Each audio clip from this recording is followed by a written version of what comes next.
Good afternoon and welcome to the February 8th, 2021 meeting of the Orlando City Council. We're going to begin today's proceedings with the invocation of the Pledge of Allegiance offered and led by Commissioner today. Could we all stand?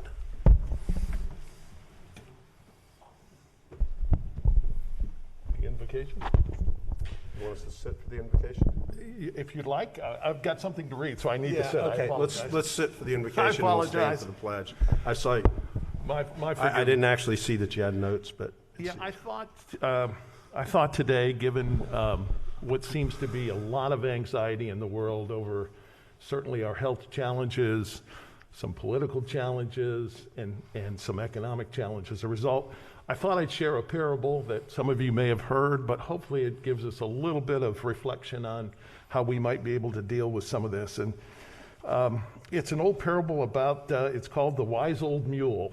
You may have heard it, but there's a parable told of a farmer who owned an old mule. The mule fell into the farmer's well. After carefully assessing the situation, the farmer felt sorry for the mule, but decided that neither the well nor the mule was worth saving. So instead, he called his neighbors and said, look, we're going to put dirt on the mule and close the well. And so initially, the old mule was very hysterical. But as the farmer and his neighbors continued shoveling, the dirt hit the back of the mule, and he suddenly had a thought. It suddenly dawned on him that every time a shovel load of dirt landed on his back, he should shake it off and step up. That's what the old mule did. Blow after blow, shook it off and stepped up. Shook it off and stepped up. No matter how distressing the situation seemed, the old mule fought panic and just kept right on shaking it off and stepping up. You guessed it. It wasn't long before the old mule, battered and exhausted, stepped triumphantly over the wall of that well. What seemed like would bury him actually ended up blessing him. And that's from an unknown author. But the moral of the parable for me is, look, we're all facing a lot of challenges right now, but if we can shake it off and step up, this too shall pass. So with that, I hope that reflection is helpful, and I'd like to lead us in the Pledge of Allegiance. I pledge allegiance to the flag of the United States of America and to the republic for which it stands, one nation, under God, indivisible, with liberty and justice for all.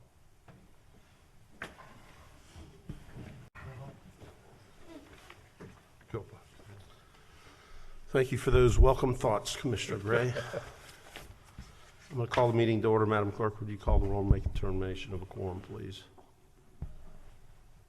Here. Commissioner Gray? Here. Commissioner Ortiz? Here. Commissioner Stewart? Here. Commissioner Sheehan? Here. Commissioner Hill? Here. Commissioner Burns? Here. Mayor Dyer? Here. Mayor Hill? Here. Commissioner Burns? Here. Mayor Dyer? Here. Mayor Hill? Quorum with all members present. Thank you, Madam Clerk. Commissioner Sheehan, you might want to turn your volume up. Okay, thanks, Mayor. Okay, we have a quorum. Next item of business is consideration of minutes from the agenda review and city council meetings of January the 25th. So moved. Second. Motion by Commissioner Hill, second by Commissioner Stewart. All in favor of the motion indicate so by saying aye. Aye. Those opposed, motion carries. Okay, right into the mayor's update. I'm happy to announce that registration is now open for the 16th annual Neighborhood and Community Summit, which will be held Saturday, March the 6th. And as you may have guessed, for the safety of the participants, we will be handling it virtually. But although it's virtual, we plan to get together as residents and community leaders to connect and learn and grow. We're going to have a full day of online workshops, exhibitions, and networking opportunities, all focused on building strong and vibrant communities. It's only $10 for early bird registration, which is until Friday, February 19th. So if you want to register, visit orlando.gov/summit. We continue to fight the impacts of coronavirus, and I want to share with you that 2 weeks ago I had my second dose of the COVID-19 vaccine.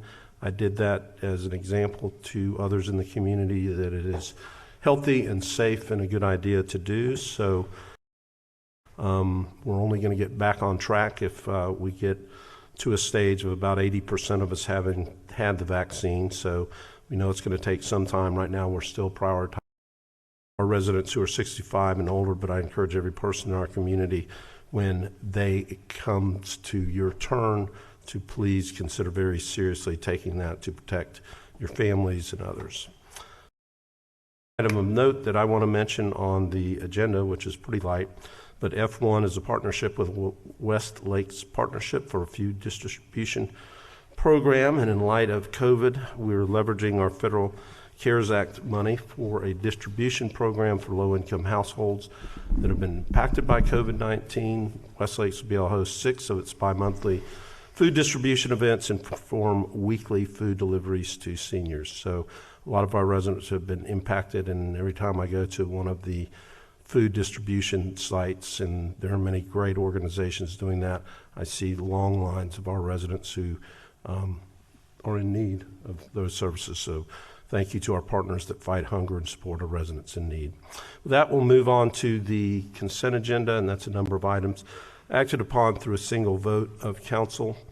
We give each of our council members an opportunity to comment on the consent agenda and update you on important happenings from their districts. We rotate the order that we do that, and Commissioner Jim Gray is first up today.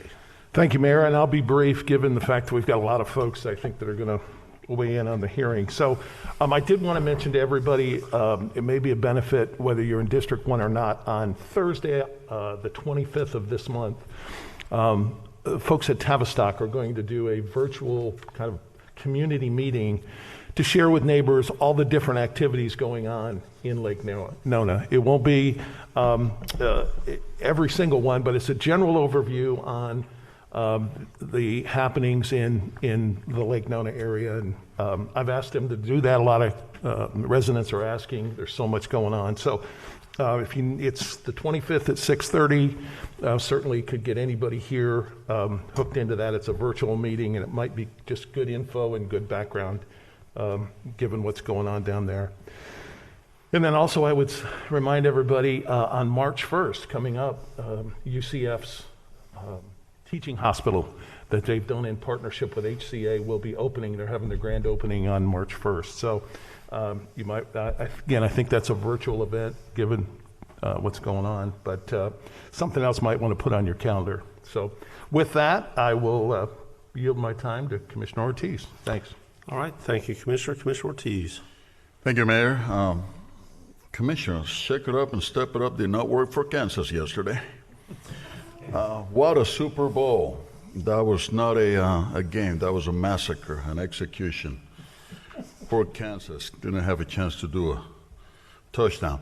Anyhow, congratulations to Tampa Bay and the Buccaneers. It has been a long time coming, and they finally pulled it off. Great wins for the books, so congratulations. On Saturday, January 30th, United Against Poverty held their last mobile, why are you looking at me like that?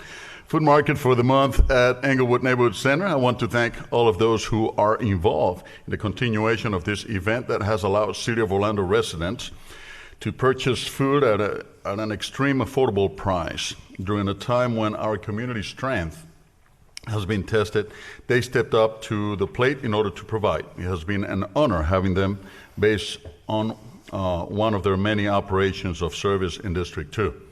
So thank you once again, United Against Poverty. On Thursday, February 4th, we hosted our first District 2 Neighborhood Leaders Council. The first meeting of the year via Zoom. It felt great to reconnect with our community leaders and get back into the swing of things. Saturday, February 6th, our Parks Division completed a green up at Leroy Hoquist Park with University High School. And all the volunteers, I want to congratulate Jody Boyas for a successful event. She always does so much for our communities and is taking so good care of our parks. Thanks to all of those involved. And a reminder, once again, and I won't stop saying and preaching about getting involved. We have a state campaign is building stronger cities. We need to conscientize, we need to teach our constituents how to get involved. It's a very quick process. It's letting them know pretty much a relationship between municipalities, counties, and and state, in a sense of many times we elect public officials, and I'm not talking about every public official at the state level, but many of them forget about coming back to their municipalities or counties and staying in touch with their constituency or local elected officials. And many times we're not represented the way we're supposed to be represented. So 52 years ago, a law was enacted. It's called Home Rule. It's recognized by Home Rule, and which gives municipalities the authority to enact ordinance and policies for their own well-being and the well-being of the communities. So we need to make sure that the state legislature stop preempting us and sending us unfunded mandates. And in order for us to do that, we need to get every citizen, every resident of the state involved.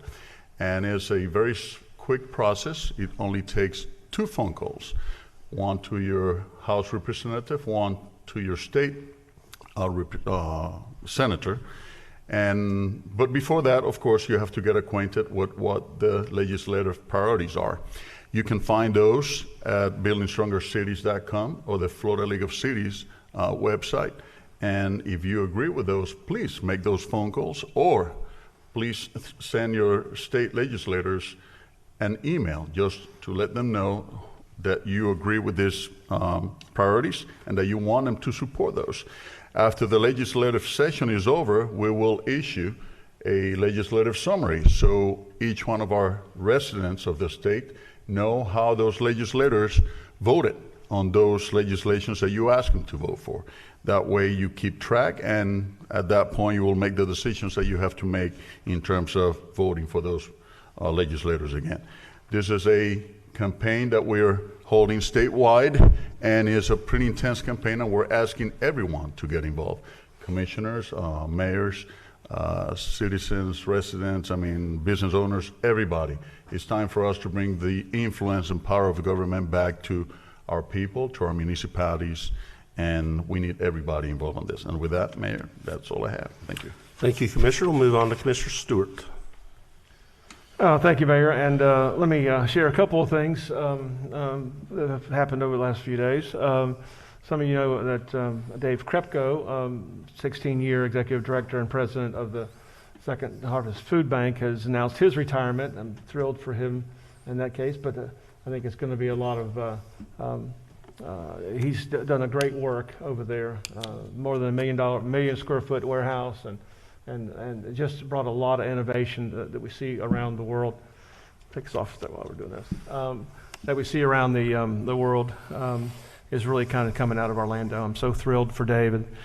He's, besides being a wonderful community servant, he's also is a good friend of mine. So congratulations to the Bucks. It's all you have to do is bring about 4 or 5 world-class players in, and the next thing you know, you can be a Super Bowl. So they earned their way there, but it was good to see that, and good for our community. Mayor, I saw your jersey. That was great, and I wore red because that's the only red I've got today for the Bucks today. This month we're celebrating Black History, and I want to just share a quick story. Years ago, I guess probably about 6 or 7 years ago, I had the privilege of working on the Tuskegee Airmen Memorial monument over at the Orlando Science Center. I had a chance to meet a guy by the name of Richard Hall, who was one of the members of the Tuskegee Airmen who lived here in town. He brought in about, I guess, 7 or 8. We had a chance to talk to him personally, and as a favor to me, I took a picture. I took a photograph of everybody and had them all sign the mat.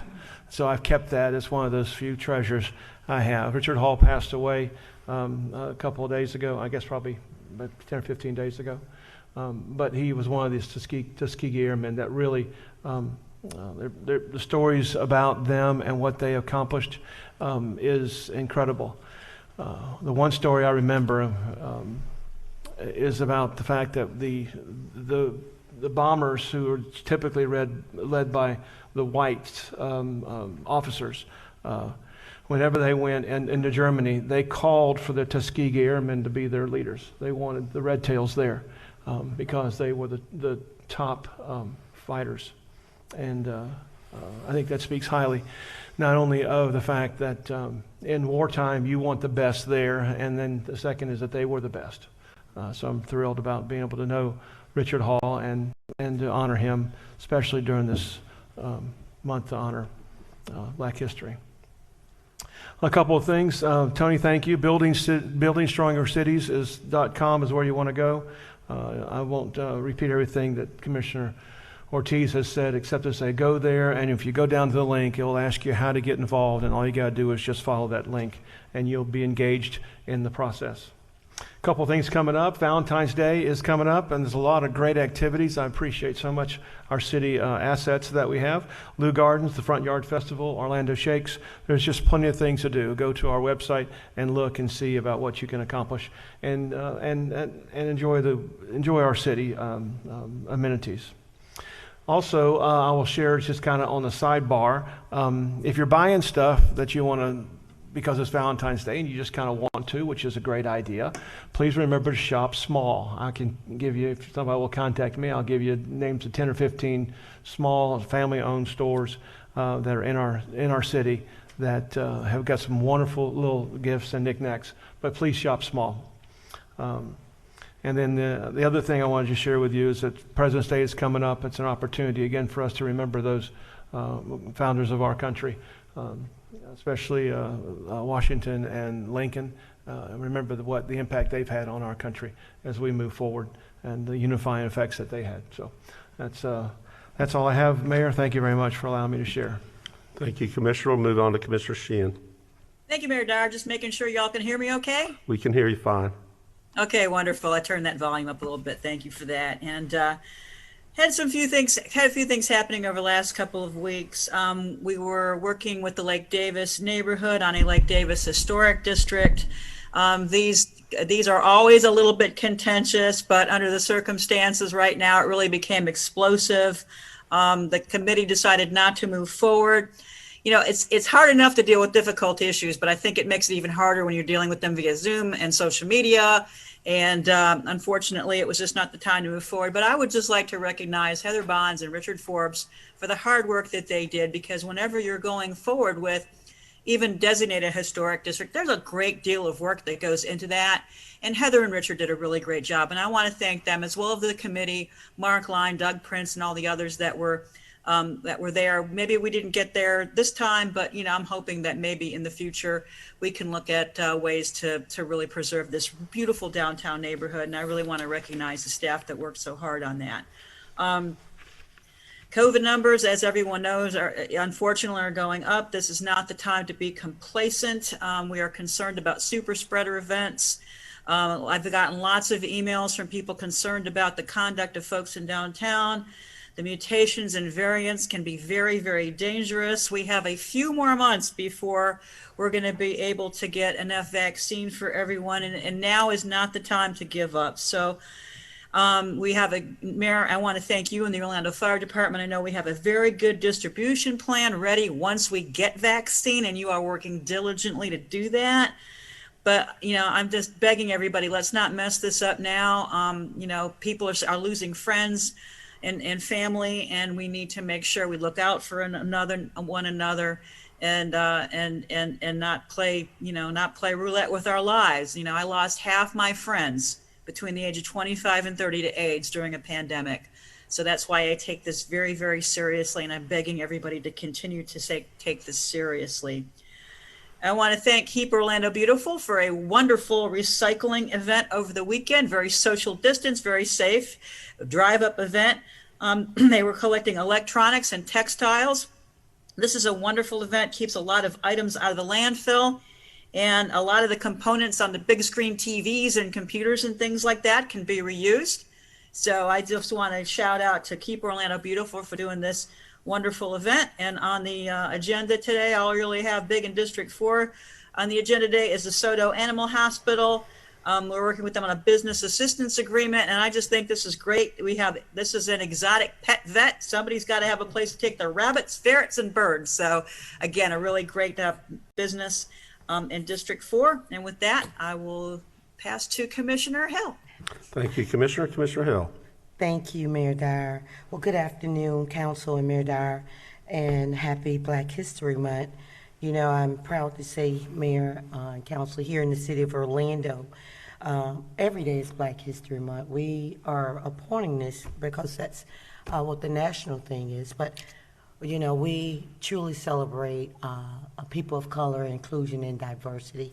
So I know there's quite a few things that our team has lined up to celebrate Black History Month, and look forward to all those things. Congratulations to Dave Kepko, which has been a great partner and friend of District 5. Prior to COVID-19, myself and Dave has dispensed over, I would say, 1 million pounds of foods to those that lie in the food deserts of the west side of Orlando. So Dave, thank you. Job well done. Congratulations to Tampa Bay Buccaneers. Go Bucks. You know, Commissioner Gray, as you was talking about that old mule and shake it off and step it up, my mind immediately went to Tom Brady. Someone that so much loyalty and dedication that he had given to his past team, said that he was old mule and just go out to the pasture and sit it down. But versus sitting down, he shook it off and he stepped up. And not did he just step up for himself. He brought those that were broken, those that others had also said you have no use and value, such as Antonio Brown. Then another fella he brought out of retirement, and then went to a team, because this man is a winner, but he saw value in Tampa Bay and went there and encouraged and built that team. I'm just so excited about that, what they have done over in Tampa Bay. I know, Mayor Dyer, we have had a great relationship with the city of Tampa, with many of the policies. Well, I've been on the dais that you and Mayor Buckhorn have led the efforts when it comes to progressive ordinances that people throughout the nation didn't dare. And you and the Mayor of Tampa, and I know you have a great relationship with Mayor Castor. And I'm just proud that they won. I almost felt like we won when they won. And it's just to see a wonderful city like that win. It was a day of many firsts. The first Super Bowl played in a hometown with the hometown playing and winning. The first female referee being there on that field. And the first woman coach to ever win a Super Bowl was on that field, and she happened to be an African-American female. So it was just historic what happened and epic there. And I'm an old mule, but I'm going to shake it off, and I'm going to keep stepping it up. That stuck with me. So on Wednesday, January 27th, I was one of the speakers along with Commissioner Burns. It was well attended, over 200 community citizens and students, where myself and Commissioner Burns were able to share our backgrounds and many experiences and what we do here on council, and it was quite engaging. I'd like to thank Orlando Fire Department and the men that came out, along with Mayor Dyer's leadership for this effort, and Dr. Pino, where we were able to give almost 60 seniors this life-saving vaccine. I believe it was the Mandero, and we went over to the Mercy Drive corridor to Antioch Manor. I'd like to thank you. I personally picked up the phone right after and called Chief Barksdale, because the men there was so patient, so courteous. They did not just dispense vaccine. They, I think, dispense hope. They encouraged those seniors that was somewhat apprehensive and not truly understanding about the vaccine. The only thing they knew, they wanted to live. And I actually saw a fireman sit and hold a senior's hand and walk them to the site where they were sitting to give them the vaccine. It was just done with such respect, such thoughtfulness, and reassurance. And I was quite proud to be a part of that team. And they did not know I was coming.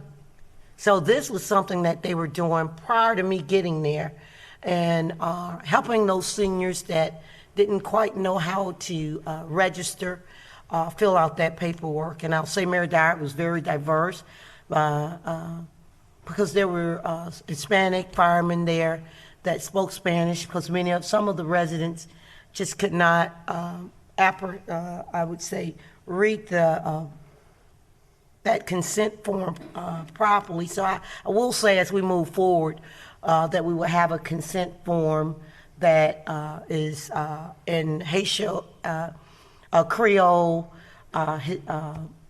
Espanol, and English, so that we'll have it to where many of the seniors are able to read it. But the guys were amazing. Thank you so very much. I know there's so much more that's needed, and thank you, Commissioner, for what all you're doing also in your realm as a healthcare provider. I'm very hopeful, as Commissioner Sheehan said. Me personally, have had another tragedy in my family where I've lost an aunt that was in a nursing home just for rehab after surgery to COVID-19. She was there for about a week. Two other friends that were under 50 that has died this week of COVID-19. So it's still among us. Continue to practice social distancing, your mask and hand washing. And as Commissioner Gray said, we'll get through this together. I know that we're going to be inundated with vaccines, so just hold on. I do know our leadership in the city of Orlando with Mayor Dyer and Mayor Dimmons are really adamant about making sure that this vaccine is equitably discriminated, but we still have a shortage with receiving vaccines here in the city of Orlando. I've been advocating, I do want, since I do have the opportunity to speak at this dais, that it is a access to these vaccines here. It is not a race thing to why we do not have the vaccines throughout the city. Yeah, I know, Commissioner, you know, it's just hard to get these vaccines. And I know the mayors and their teams are doing all that they can to get more vaccines. On February the 3rd, I was honored to join our Director of Venues, Alan Johnson, and Kelly Allen of our downtown operations of the CRA, to where we had our Central Florida Hotel Lodging Association's quarterly meeting in our new AC Marriott in downtown Orlando, around the corner here, where Bobby Copeland is the general manager that gave us all 5-star hospitality. I'm so excited to say that 10% of their workforce has been set aside for those that reside in the Paramore and downtown CRA corridor. And congratulations also to CEO Rich Maladecki, who will be retiring this month. Job well done, Rich. On Thursday, February the 11th, I will be attending the Black Bee Honey graduation ceremony at the downtown recreation site, probably about a year and a half ago. And thanks to Chris Castro and Daniel Freeland's leadership, we purchased some apiaries and put them on the fire station roof, and also waste management over in District 6, the LB McLeod wastewater, not waste management, roof. And I was able to purchase about 4 hives with the queens, including 4 medium boxes. And we established a bee apiary program. And Mayor Dyer, they are now graduating, and they will have their certification along from IFAS and I think University of Florida that we partnered with, so that they can actually become beekeepers. So I'm super excited and proud about that. When we talk about inclusion and diversity, there's not that many African American beekeepers, and we're setting the pace right here in the city of Orlando. We will be having a apiary program also at the South Street Farm. and some many more things that Mayor's Green Work Department has on the horizon there in the Paramore area when it comes to urban farming and programming. On February the 17th, I will be the guest at the Diversity Matters podcast with Dr. Butler of the UCF, where we will be discussing equity and inclusion throughout the city and all the resources that we have put in place here at the City of Orlando by this great council by creating resources. So if you need more information, you can contact my office. Also on that day, on the 17th, I will be spotlighted with Black History Female on Facebook Live, where we'll be discussing Black women excellence within our community. Again, feel free to look at my Facebook page and follow me on that. Through this council and Mayor Dyer's leadership and OPD Chief Rallone, we have now transitioned to the Mercy Drive corridor, and I do know if you all remember many of the initiatives that came about of many of the listening sessions of Mayor Dyer working with community activists during the George Floyd protest. We came out with many initiatives in trying to close the gap when it comes to community relations and community building with our OPD and law enforcement sector. So we started a engagement with Bethune-Cookman College, and we will have the second workshop. We had the first with the youth, and on the 20th, we will be having the community dialogue, and it will be from 10 a.m. to 2 p.m. You can contact my office to RSVP. We need to RSVP. It won't be open. It's open to all, but due to COVID regulations, we can only have only 50 people in the room. So if you want to be a part of this most engaging and important conversation, please contact OPD or my office for the links to register. And with that, I will turn it back over to you, Mayor Dyer. Thank you, Commissioner. We'll move on to Commissioner Burns. Mayor Dyer, can I say something? I apologize. Yes, I did ma'am. want to say something that's very important about the support of council and your leadership, especially today with the West Lakes Partnership piece, where we will be serving hot meals and distribution to our low to moderate residents here in the city. But also with that initiative, they will be purchasing hot meals from many of our struggling small diners and restaurants here in the city of Orlando. So Mayor Dyer, through your leadership, this will also create somewhat of a stimulus to these restaurants that are having a hard time by us being able to purchase from these restaurants. And I thought that is very important, that almost $60,000 to $70,000 of these funds will go back to the community and small businesses while we feed the community. Thank you, sir. Thank you, Commissioner. Now on to Commissioner Burns. Yes, good afternoon, Mayor and fellow commissioners. As we celebrate Black History Month, I would like to highlight Washington Shores Federal Savings and Loan Bank, which was the first Black-owned savings and loan bank in the state of Florida. It was established right here in the city of Orlando in the Washington Shores community. I believe at that time it may have been District 5. In 1963 by seven prominent Black men, one being Dr. James R. Smith, Attorney Paul C. Perkins, Dr. L.S. Mannings, Dr. J. Mark Cox, Dr. G.P. Shank, Mr. Mosby, and Charles J. Hawkins, who served as the CEO for many years. Prior to the establishment of the Washington Shore Savings and Loan Bank, Black people in Orlando had very limited opportunities to borrow money to buy a home or to start a business. And Washington Shore Savings and Loan Banks holds a special place in my heart because this is where my mother first opened my first bank account. I can remember getting the little blue books where the bank teller would write in your deposits and your balance.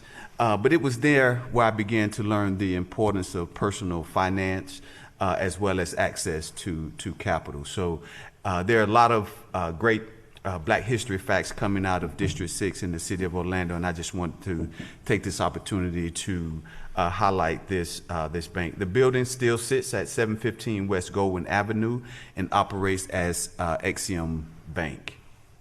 On January 27th and February 3rd, my office hosted 2 business acceleration workshops entitled Start Smart with the National Entrepreneur Center to help small business owners in the district.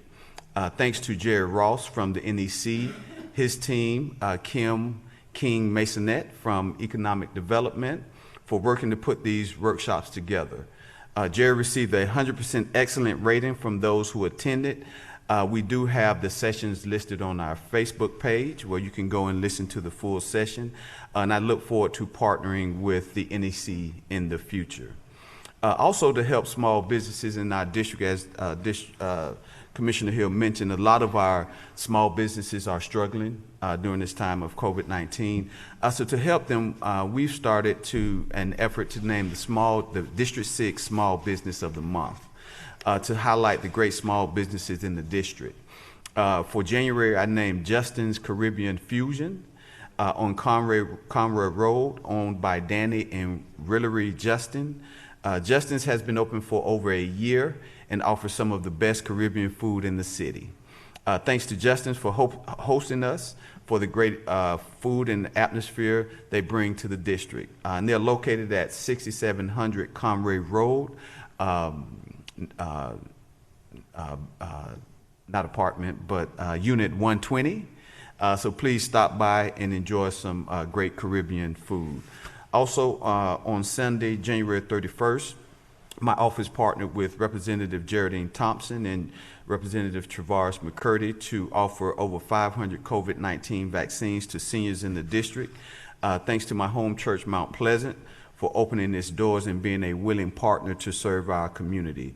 Thanks again to Representative Thompson for her leadership and working with the state to bring vaccines to our area. I was encouraged that the state is working with our local officials, Mayor, to guarantee that the Black communities and communities of color would have equitable access to vaccines. But based on the data that I've seen recently, it doesn't seem that the state's vaccine strategy is as equitable as it should be. I'm grateful for the work of Dr. Pino, our county's health department, the leadership of Mayor Demings and Orange County government, as well as yours, Mayor Dyer, and our team here at the city. We heard about the great work that has been done with our fire department in issuing the vaccine, so that's very much appreciated. But I do feel that the state must do more to make the vaccines more accessible to minority communities. There are barriers that we have to overcome in our communities that come easy to others, like proper transportation, access to Wi-Fi, and stable internet connections. And a lot of the registration processes are done over the web and via the internet. So if we truly are going to fight against COVID-19 by encouraging our residents to wear masks and encourage them to practice social and physical distancing, we must also make the vaccines readily available for them, just as we've done with masks and personal protection equipment. So, Mayor, I stand ready to continue to support the efforts of the city. And I know we don't control the vaccines, but I think we can continue to advocate for more vaccines, for the equitable distribution. And as I've said here on this council, I applaud Mayor Dyer as well as our other commissioners for always advocating for the needs in the communities who are oftentimes underserved. So I appreciate that. Also, I'd like to express my support for agenda item F1. With the West Lakes Partnership in the food distribution, and I echo the sentiments that were shared by Commissioner Hill. And with that, Mayor, I move approval of the consent agenda. Motion by Commissioner Burns, second by Commissioner Hill. All in favor of the motion indicate so by saying aye. Aye. Those opposed? Motion carries. Okay. We can go all the way down to 12 hearings, ordinances on second reading. number 1, Madam Clerk. Ordinance number 2020-68. An ordinance of the City Council of the City of Orlando, Florida, amending the city's adopted growth management plan, future land use element, to add new sub-area policy S.15.13 to establish the development plan for the property generally located north of East Colonial Drive, west of Altaloma Street, east of Fern Creek Road, and south of Woodward Street, and comprised of approximately 2.1 acres, providing for severability, correction of scrivener's error, and an effective date. So moved. Motion by Commissioner Sheehan, second by Commissioner Stewart. We have no request for appearance on this one, Madam Clerk. No, Mayor. Discussion among commissioners. Hearing none, all in favor of the motion indicate so by saying aye. Aye. Those opposed, motion carries. All right, we'll move to ordinances, first reading, number 1. Ordinance number 2021-1, an ordinance of the City Council of the City of Orlando, Florida, rezoning certain land generally located east of Narcoossee Road, south of Lee Vista Boulevard, north of Beachline Expressway, State Road 528, west of Central Florida Greenway, State Road 417, and comprised of 14.54 acres of land, more or less, from Winston James Planned Development with the Airport Noise Overlay District to the Encore Narcoossee Apartments Planned Development with the Airport Noise Overlay District, providing a framework development plan and special land development regulations of the Planned Development District, providing for severability, correction of scrivener's error, permit disclaimer, and an effective date. Move to approve. Second. Motion by Commissioner Gray, second by Commissioner Ortiz. We do have one request to speak on this matter. John Daly.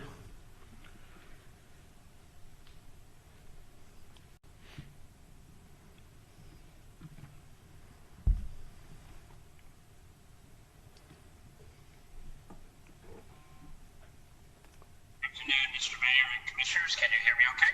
We can. Thank you, sir, for the opportunity to speak. I just want to say a few words on behalf of Vista Lakes Community Association. Some of you know we are a mandatory association in East Orlando. We have about a 2-mile strip between Narcoossee and Econ Trail and about a mile north and south of Lee Vista Boulevard that constitutes our 14 neighborhoods, 2,200 or so homes, 1,500 of which are single-family homes. And we've worked very closely with this developer on this particular project because it's directly adjacent to our property.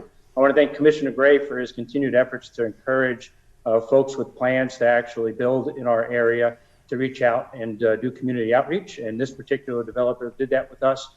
And as a result of that collaboration, the transparency and the coordination, we're able to address some of our concerns in a way that actually enhanced the entire East Orlando community. I want to give that team a particular shout out for their collaboration with us, their ability to actually listen to our concerns and incorporate them into their plan such that our issues were resolved in a way that actually improved their own property, but also had a limited impact on our properties in Vista Lakes. So again, I just want to say a few words of thanks for their team and their collaboration and their transparency in working with us, and we support their application given the changes that they made with our input. Thank you, Mr. Mayor. Thank you, Mr. Daly, and that's a good example to other developers on how to work your projects through the system. Do we have a second speaker, Madam Clerk? Yes, we received 2 more. Okay. The next person is Scott Baker, appearing virtually. Please state your name and address for the record. You have 5 minutes to speak.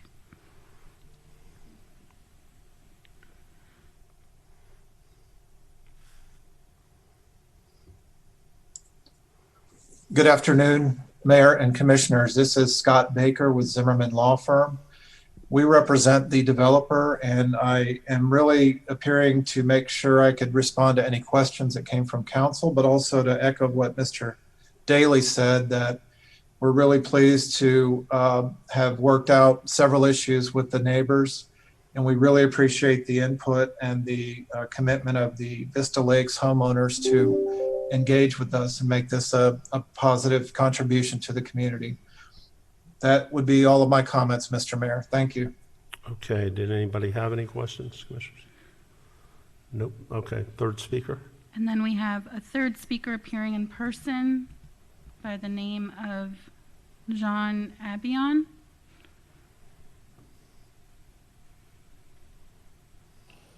Yes, Mr. Mayor Commissioners. My name is John Abion. I'm the civil engineer with the development group. I also want to echo Mr. Scott Baker's sentiment towards Mr. John Daly. They have done a great job working with us, and it's really an ideal situation between developer and neighbors to have in the future. So it was cooperative. We understood their issues, we implemented their issues, and they were happy with the outcome. So we respectfully ask you to approve our ordinance today. I'm here for questions if you have any questions for me. Questions? No questions, I believe. Commissioner Gray, I think we got all the bases covered on this one. Excuse me, as they said, I was proud of the fact that folks got together and worked out the issue. So I'm happy and support this one. Further discussion? Hearing none. All in favor of the motion indicate so by saying aye. Aye. Those opposed, the motion carries. All right, number 2, Madam Clerk. Ordinance number 2021-4, an ordinance of the City Council of the City of Orlando, Florida, amending the city's adopted growth management plan, future land use element, to change the future land use map designation for certain land generally located west of Millennium Boulevard and south of Interstate 4, and comprised of approximately 3.9 acres from conservation to mixed-use corridor high intensity on the city's official future land use maps, providing for amendment of the city's official future land use maps, providing for severability, correction of scrivener's error, and an effective date. So moved. Second. Motion by Commissioner Sheehan, second by Commissioner Stewart. Madam Clerk, I don't have anybody on my list. Do you have No, any? ma'am. Okay. Discussion among commissioners? Hearing none, all in favor of the motion indicate so by saying aye. Aye. Those opposed, motion carries. Number 3. Ordinance number 2021-3, an ordinance of the City of Orlando, Florida, amending the Sabin Plant Development Zoning District, which is generally located north of West Oak Ridge Road, south of Interstate Highway 4, east of Florida Turnpike, and west of Millennium Boulevard, and comprised of 73.5 acres, to add the 3.9 acres conservation parcel currently in the planned development to the developable portion of the planned development, and to delete references to the conservation area, providing for severability, correction of scrivener's error, permit disclaimer, and an effective date. So moved. Motion by Commissioner Sheehan, second by Commissioner Hill. Madam Clerk? No speakers. No speakers. Commissioners, discussion. Hearing none, all in favor of the motion indicate so by saying aye. Aye. Those opposed, the motion carries. Thank you, Madam Clerk. Okay, we have one remaining item of business, and that's a quasi-judicial hearing. Recommended order QJ 2019-006. The case involves an appeal from the MPB's decision to recommend denial of a conditional use permit to allow 130-foot communication tower. The applicant/petitioner in this case is APC Towers 3 LLC and T-Mobile South LLC. The respondent is the Vista Lakes Community Association, John Hobble, and various other pro se parties. As part of the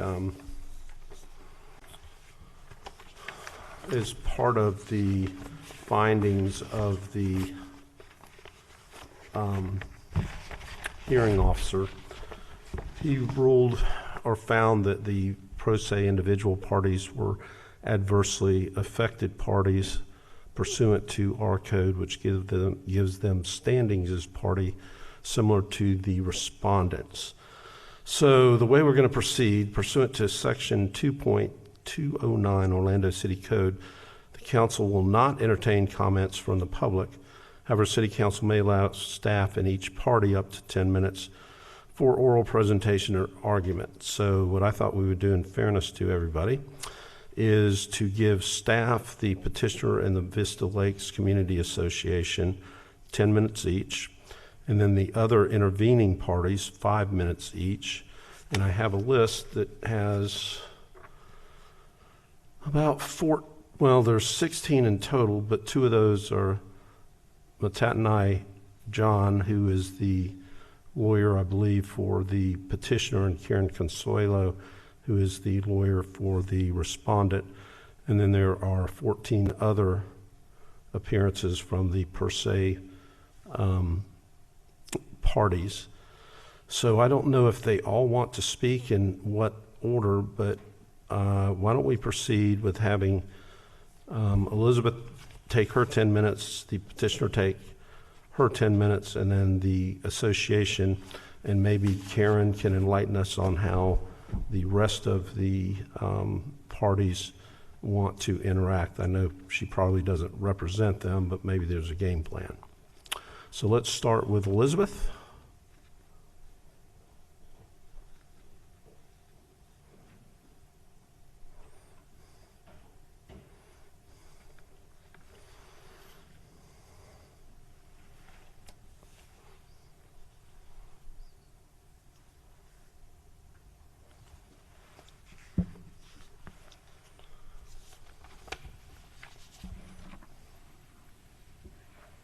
Good afternoon.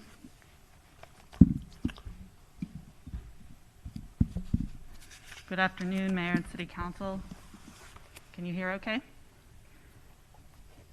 Great. My name is Elizabeth Dang. I'm the City Planning Division Manager, here to present an overview on the Vista Lakes Communication Tower quasi-judicial appeal.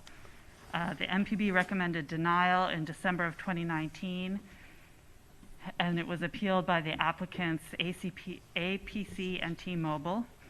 And this went before a hearing officer in October of 2020.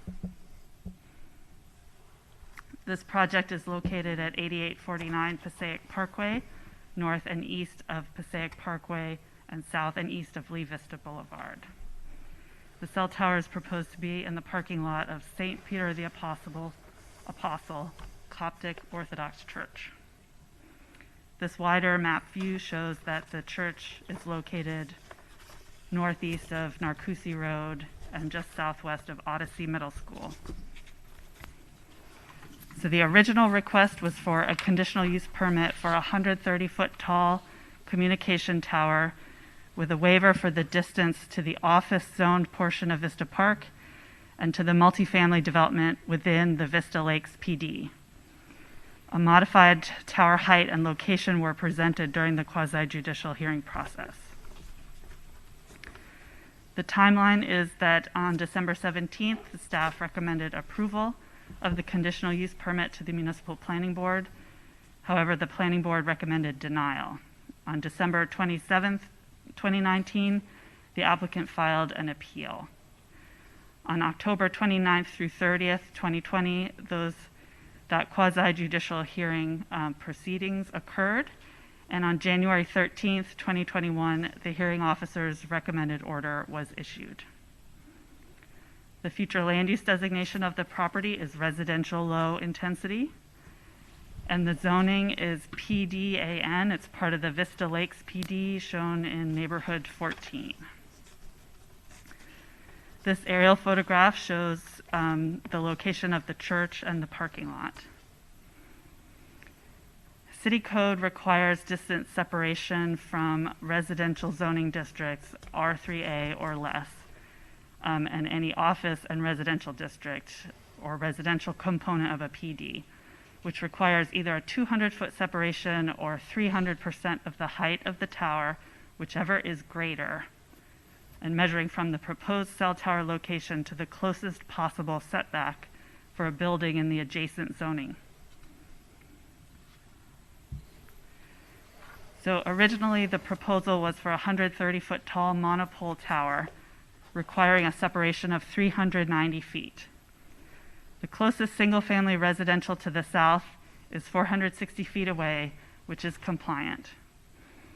There is multifamily to the northwest of the site, which is 235 feet away, which would require a waiver. And finally, the third location is future office or single-family development to the east that's 64 feet away, which also would require a waiver. After some research by the applicant, they were able to propose a revision showing a 113-foot tall monopole tower, which reduces the distance separation requirement to 339 feet. By moving it south, it's still compliant and has a 408-foot separation from the closest single-family property line to the south. It's located 350 feet from the closest residential multifamily to the northwest across Lee Vista Boulevard, which is also compliant. The only waiver requested is from the future office or single-family development to the east, which is 52 feet and requires a waiver of 287 feet. So to summarize, the revised plan shifts the proposed tower 130 feet south and east to comply with separation requirements for existing residential development to the northwest and south. The revised tower is shortened from 130 feet to 113 feet. This graphic identifies the reduction in height proposed. Regarding the quasi-judicial appeals process, a conditional use application is considered a quasi-judicial matter and is eligible for a de novo or new hearing. The hearing officer issued a recommended order and including the following findings. APC, the applicant, looked at 12 sites over 10 months before signing the lease on the subject property. APC also investigated 4 additional sites proposed by the opposition, of which 3 failed to provide the coverage and capacity support needed, and the 4th would have located the tower closer to residential development than the proposed location. They also looked into building a small cell network instead of a tower, and that was found not to be a viable alternative. So here the conclusions of law related to a quasi-judicial hearing addressed whether additional evidence or revisions could be included, and the hearing officer found that this is a de novo or new hearing based on these code requirements, as well as statements by the MPB chair during the MPB meeting. So the hearing officer is recommending the shorter height of 113 feet. That's a compromise that will still solve most of T-Mobile's gap in service. The new location will still require a waiver from Vista Park. However, the proposed tower design does reduce visibility because the tower is physically smaller and will use camouflaging techniques. Therefore, approval of the application with the modified height and location is recommended, consistent with the hearing officer's recommended order. The action required by City Council is either to approve or deny the hearing officer's recommendation. If approved, a landscape plan and final site plan will be presented to staff for a courtesy review before submitting for building permits. If denied, the conditional use permit application would not be approved, and the applicant would be able to submit a new project for review in the near future. So the staff recommendation is to approve the hearing officer's recommended order with the following additional conditions of approval. And this is because the MPB recommended denial, so we didn't have any conditions kind of built into the project. So number 1 prohibits barbed wire. Number 2 prohibits illumination at night.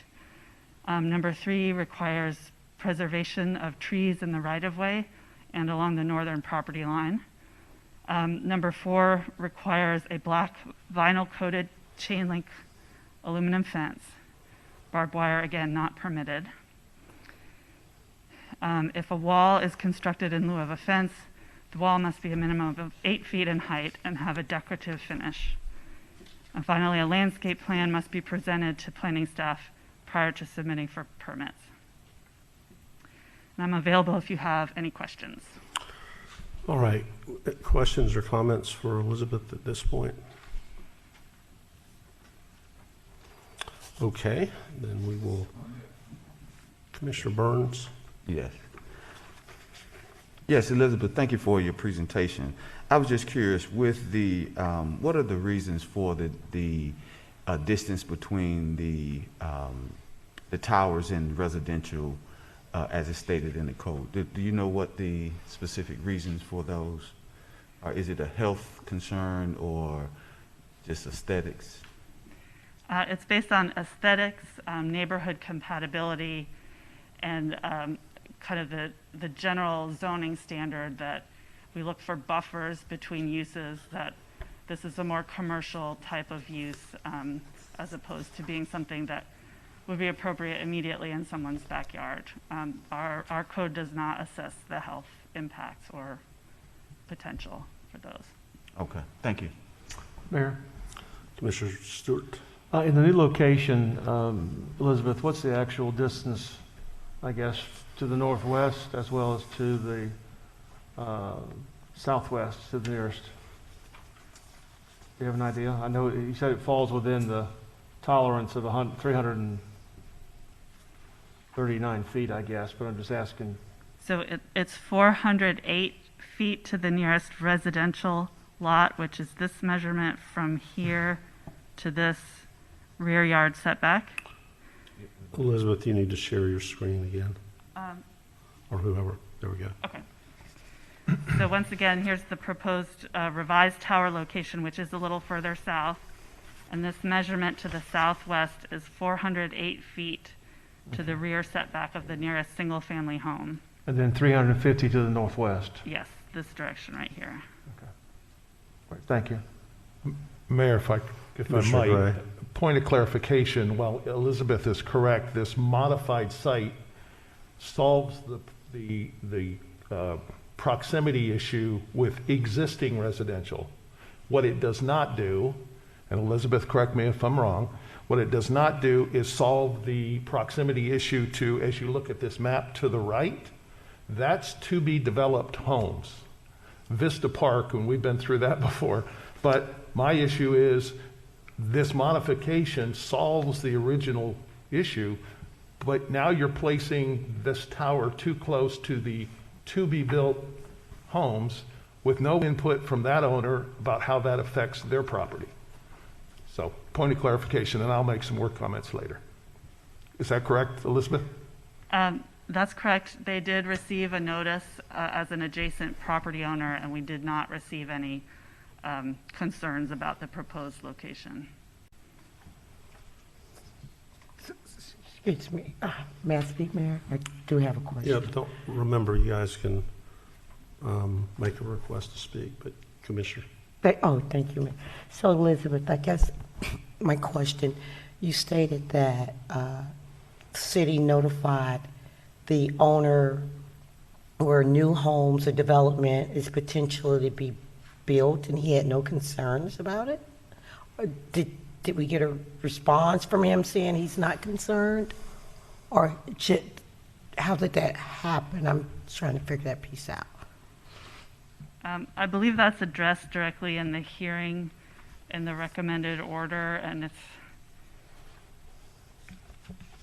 probably 40-some pages, so it might take me a couple minutes, but I that's can very pull that important to me. citation, but we do have it in So writing. if we can find that out, because, it's concerning that a developer that might have potential issues selling his property or these potential homes, his original investment might be somewhat impacted by some decisions that I might make now when they show good faith somewhere way prior to a cell tower coming in to develop a community, and that developer not having proper notification, proper input, or even giving us feedback on that. That's just where I'm at. Okay, thank you. It is addressed in the order on page 43, where it says,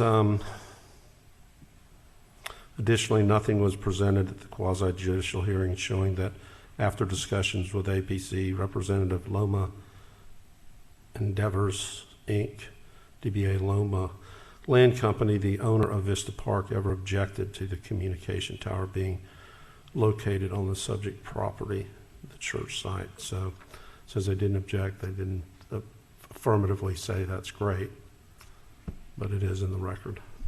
Correct. Okay, further Thank you, Mayor. questions for Elizabeth? Probably be some more after we hear from the respondent and the petitioner. Okay, let's move then to Ms., is it Jan or John representing APC Towers LLC?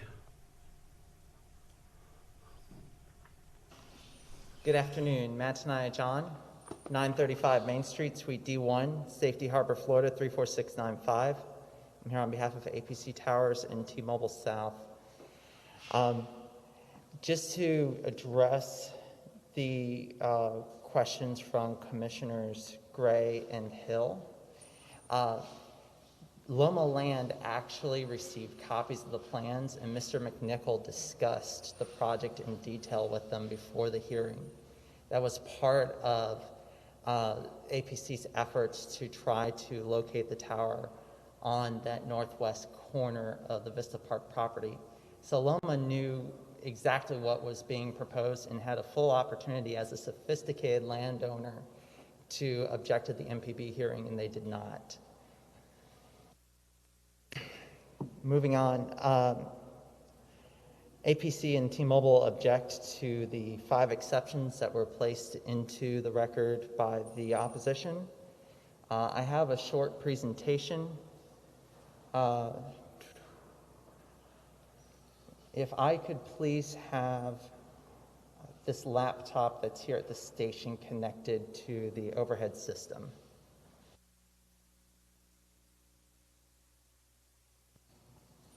Wonderful.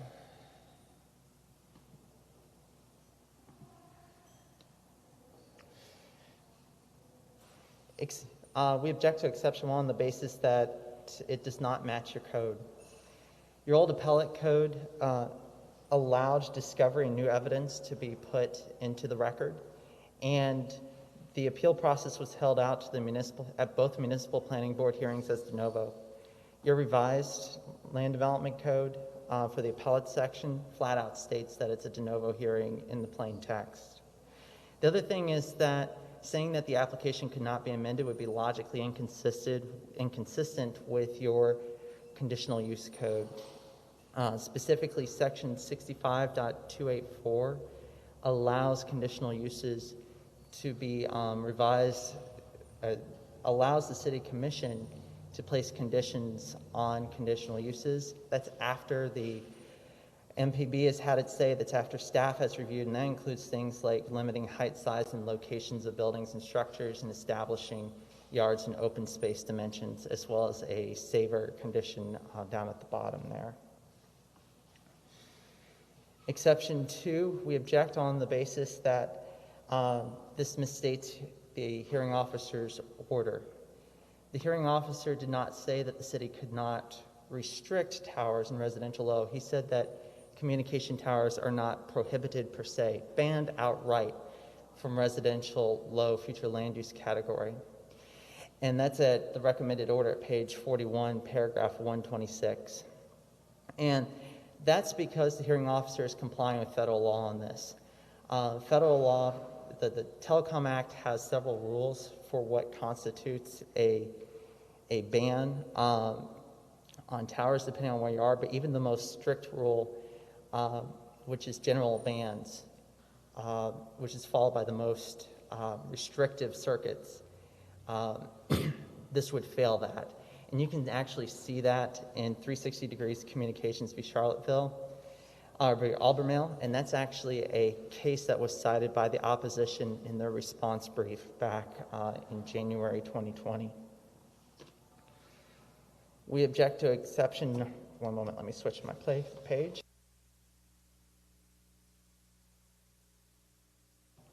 We object to exception number 3, again on the grounds that it misstates the order. The hearing officer did not say that compatibility was solely limited to height, but rather said that for the particular element of height compatibility, to the extent that you meet your required separations, the height of your structure is compatible. The rest of the code still has to be fulfilled. Exception number 4, we object, respectfully saying that the hearing officer did not make a general statement of law. He said that crosses were allowed on this tower. And I would draw you to section 58.847 of your land development code. This is the one place in your code where your code actually talks about camouflaging communication towers. And it uses the term camouflaging techniques. And it doesn't define it beyond the term camouflaging techniques approved by the city. That is a broad term that gives a lot of flexibility. I respectfully submit to you that it's logical that a bell tower as part of a church would have a cross. So having crosses on this is a logical portion of its camouflage. That said, we did offer to remove the crosses, and if it is a problem here, we would remove them. Exception number 5. We object to exception number 5 on the basis that it ignores federal law on this matter. So the opposition is correctly citing the evidentiary standard for citizen opinion testimony of RF coverage for a claim called substantial evidence. However, the APC and T-Mobile raised an effective prohibition claim. And that's a very different standard under federal law. Effective prohibition doesn't look at people's opinions of their coverage. It looks at expert witness testimony and reports and studies of the coverage for that area. And the only expert witness testimony that you have, the only reports and studies on RF coverage for this area that shows that T-Mobile for this area are the testimony and reports from T-Mobile. And that shows that there is a significant gap in T-Mobile's service. Also, we object to this exception on the basis that also in the way that this ignored case law, you'll notice that in the exception, the opposition cites a case called that they call Milton, but the hearing officer's order calls it Milton 2. And there's 3 Milton cases. Milton's 1 and 2 were the substantial evidence case, but Milton 3 is the effective prohibition case. All of these cases are based off the same complaint, just different counts, and off the same record, which included citizen testimony about their opinion of RF coverage. Milton 2 upheld the denial of the communication tower because of citizen opinion testimony. However, Milton 3 came to the opposite conclusion, finding effective prohibition and saying that the city offers no evidence to counter Mr. Conroy's opinion. Mr. Conroy was T-Mobile's RF expert. So with that, just to conclude, this commission has previously stated from its days that its policy is to follow its recommending bodies. We would ask that you do so here. If the commission ignores the recommended order, the only thing it'll be assenting to is violating federal law. Specifically, it will be effectively prohibiting T-Mobile from solving a significant gap in its coverage. With that, APC respectfully requests the commission approve the 45-page recommended order, which abides in your code, your comprehensive plan, and federal law. That concludes my presentation. I am available for any questions that you may have, and I reserve any remaining time for rebuttal. Thank you.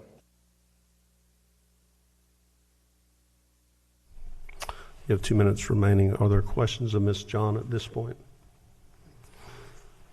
Okay, we'll hear from the respondents then.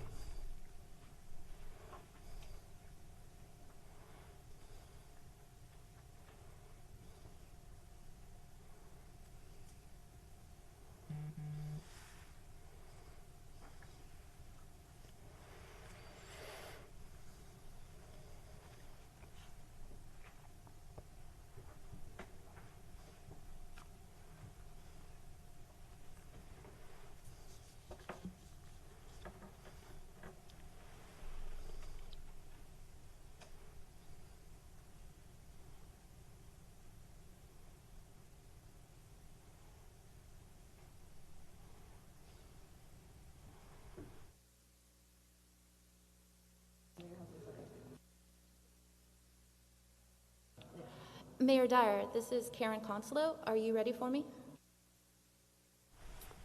We're ready for you. Thank you, Mayor Dyer, and thank you, commissioners, for this time to speak. I'd like to divide my time halfway with John Daly, who's appearing on Zoom, if that would be acceptable. That'll be fine. Thank you. I represent the Vista Lakes Community Association, as well as John Hobble, a resident of Vista Lakes. And we have a number of concerns with the proposed application. as well as the recommended order. Now, I know you all have copies of my exemptions, and I promise I am not going to read each of them in turn, but I do want to highlight a number of our major legal concerns, and then I'll turn it over to John Daly to talk about the very practical and negative impact that this tower is going to have on the Vista Lakes community. The tower itself is wholly incompatible in regard to height, mass, and location. As Mr. Daly will explain, the proposed location could not be worse. It is literally the center of the Vista Lakes community. When the MPB looked at this application and voted to deny it, they had a full public hearing. And during that public hearing, they listened to quite a bit of testimony, both regard to the current high levels of service that customers of T-Mobile, who are also residents of the targeted area of Vista Lakes, currently experience. In addition, they heard extensive testimony regarding the non-compatibility of this tower, partially because of its location, partially because of its height, and partially because of its design. In consideration of all of these factors, the MPB voted to deny it. However, the hearing officer based his decision only on the issue of height.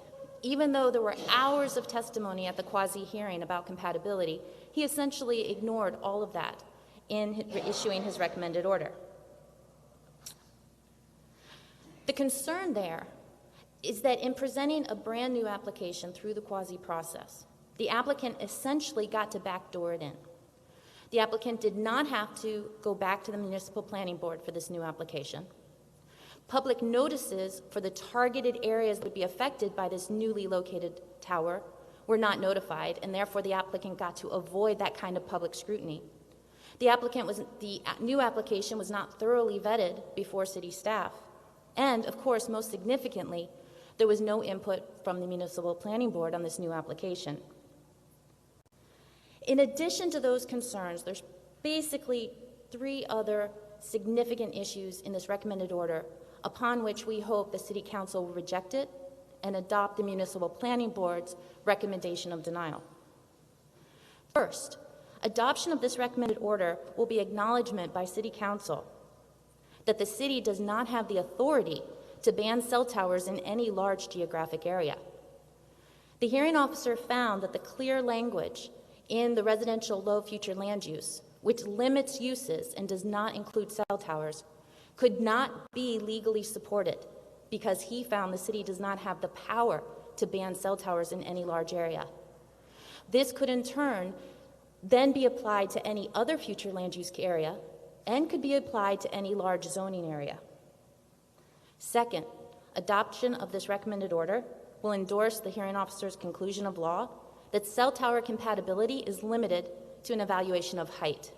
Again, this could have far-reaching negative impacts to the citizens and communities of the City of Orlando, who certainly feel that there is more impact and more analysis of compatibility than just height.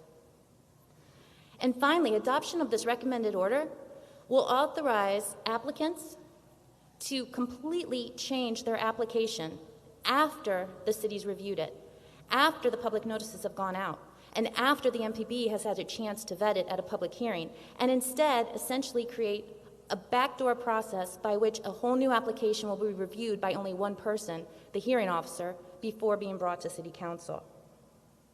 We hope that the City Council will not take these dramatic steps and adopt these limitations on its own power to protect its citizens and protect its communities. At the MPB and at the quasi-judicial hearing, ample evidence was presented, and you do have the transcripts of both hearings in the record, that there is already a high level of service provided by T-Mobile to the targeted areas for this cell tower. You also have ample evidence of the variety of non-compatibility issues this tower presents. At this time, unless there are questions for me, I would like to turn the remainder of my time over to Mr. John Daly, who is the president of the Vista Lakes Community Association, who will discuss the issue of non-compatibility further.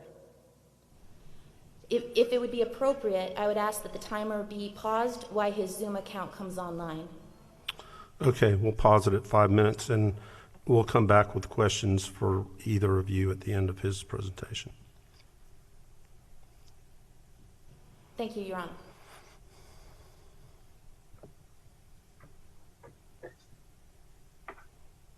Good afternoon again, Mr. Mayor, City Council. Can you hear me okay?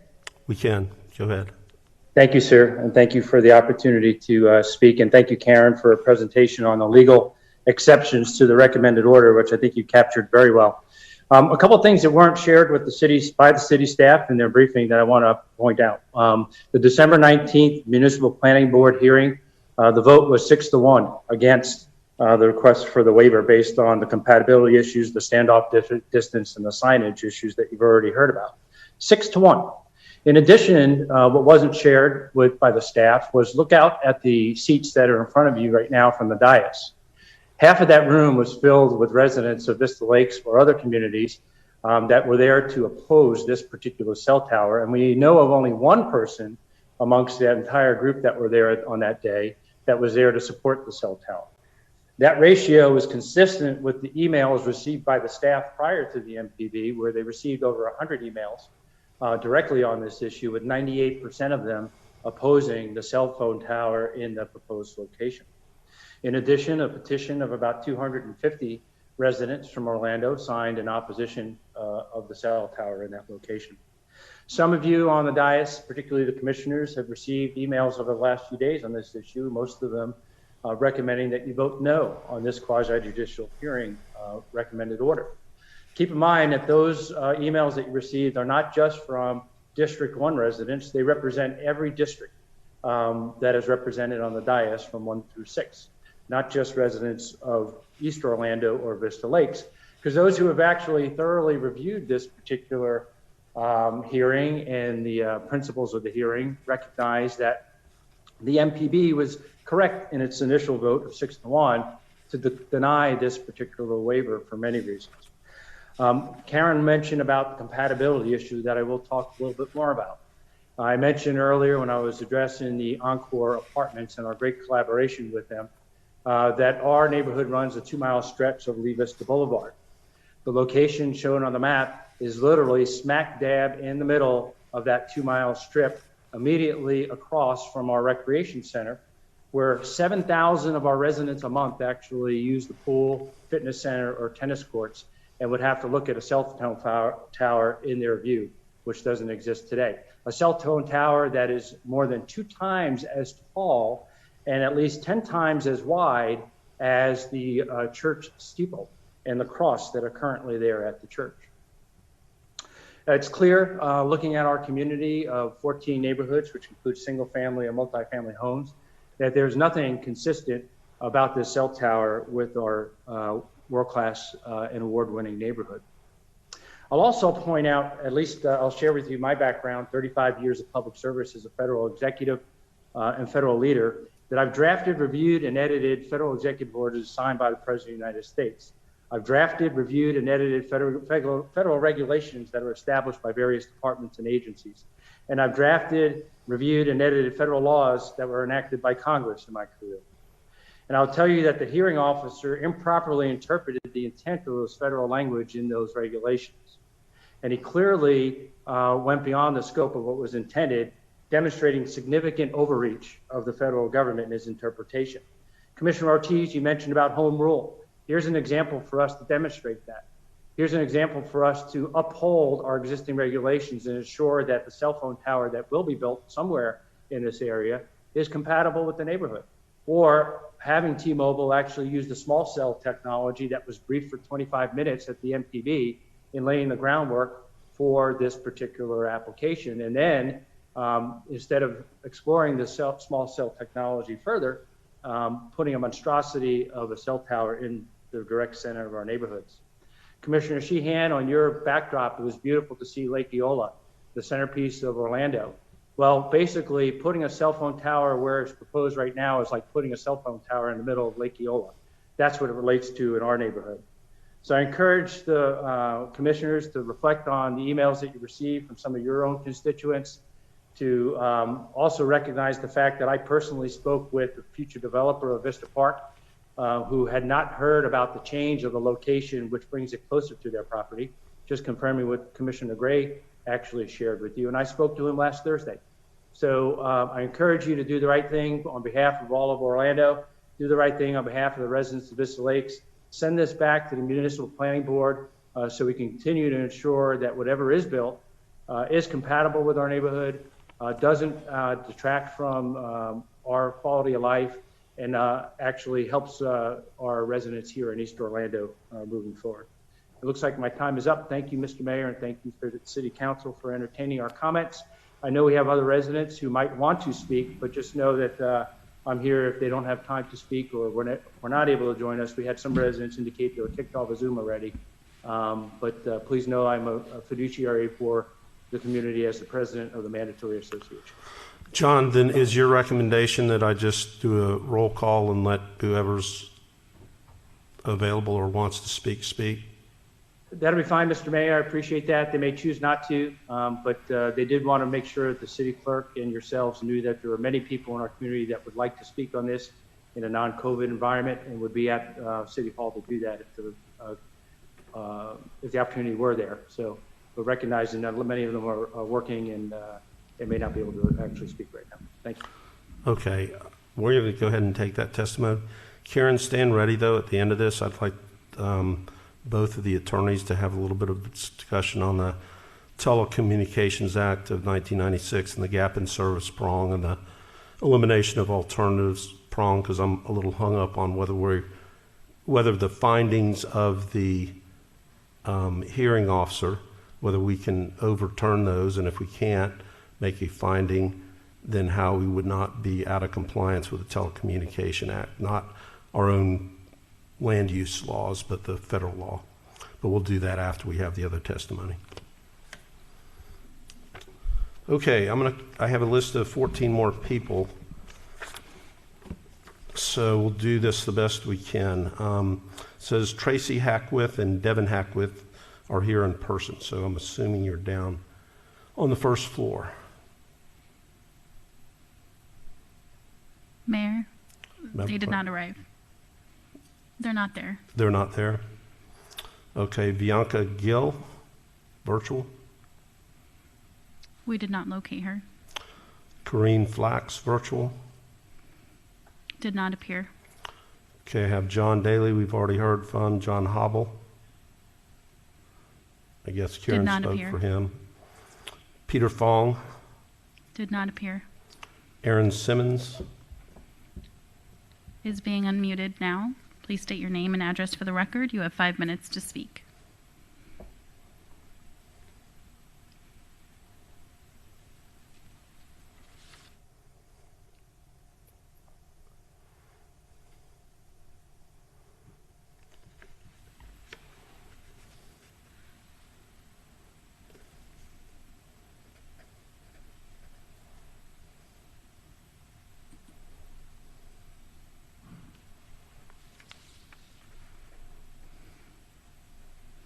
Aaron Simmons, if you can please unmute your device.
What's the word, Madam Clerk?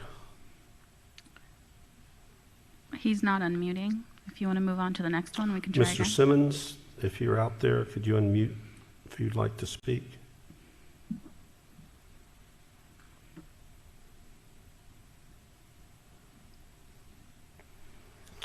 All right, we'll come back to him if possible. Mr. Severson? He's being unmuted now. Please state your name and address for the record. You have 5 minutes to speak. My name is Eric Severson. I'm a Vista Lakes resident at 8664 Warwick Shore Crossing, Orlando 32829, and am just a few hundred feet from my residence from where the proposed tower would go. I would just like to just say a couple of things in addition to what John Daly said. Just specifically, one of the things I did here was to look at the numbers in terms of the heights of the tower and heights of the church that are being bandied about. And just want to point out that if you actually go and you look at the church property, it is true that the total height of the church up to the very tippy top of the cross on the steeple is approximately 60 to 65 feet. And then that's being used to compare to the height of the tower and to see how much of the height of the church would obscure the view of the tower. And that makes it sound, if you don't actually know the building, like the church is a 5 or 6 story building, a big block standing in the way of the tower. But in reality, the church is a relatively low rise building. A lot of the structure is more like 20 feet or less off the ground. The middle roof kind of swoops up to a point, and that comes out at about 30 to 35 feet.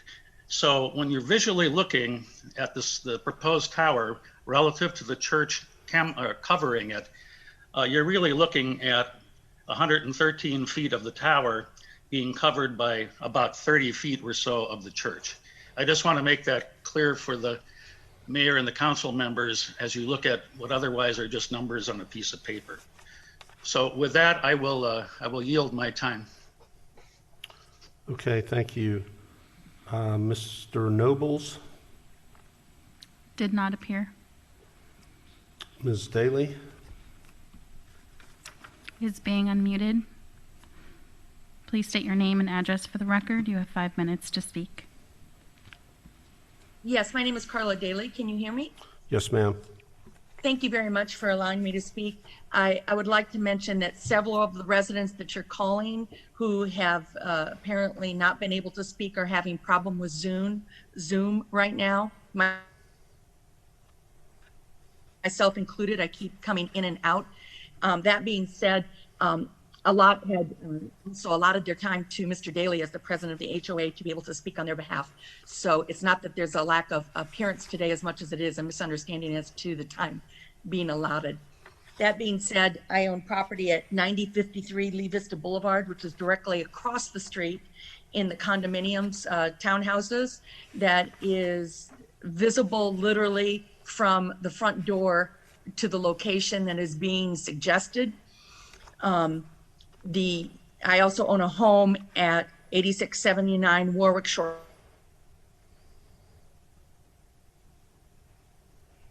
which my driveway, with the change that they are suggesting they make, would put the cell tower directly at my exit. So I can't avoid this cell tower whether I'm in the condo or whether I'm in the house. There were statements made earlier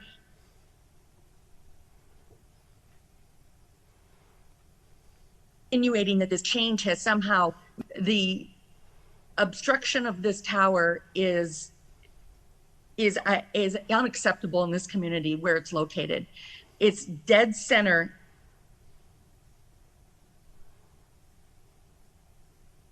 I know that's been mentioned already, but using a community center, I think it needs to be pointed out that when the municipal planning board turned this down and we went to the appeal, I was shocked to hear them all of a sudden being cooperative in wanting to lower the height of the tower, move it back 10 feet. All of these options were never brought to us originally. And in fact, they employed us that there would not be any changes made, that this is all that would work for them. So I'm a little confused as a resident as to why we're even entertaining any changes without it going through due process again. That being said, the changes are unacceptable. It's still huge, large, right in the center of our community. And that's all you'll see from the center of our community is this huge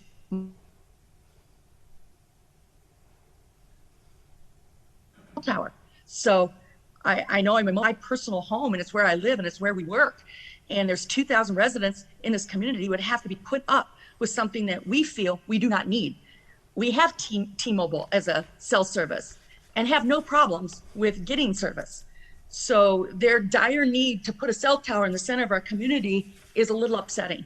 So I applaud the Municipal Planning Board for hearing us the first time around, understanding what we would have to live with and voting no for this.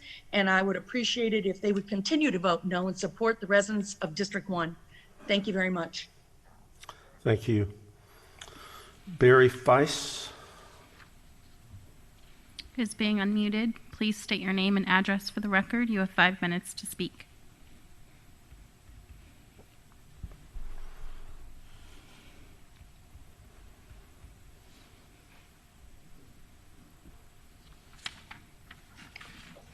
Yes, I defer to John Daly. Okay, thank you. Mr. Kincaid. It did not appear. Ms. Faraz. Did not appear, but we did receive 2 that were previously called. Okay, is that Mr. Simmons? Yes.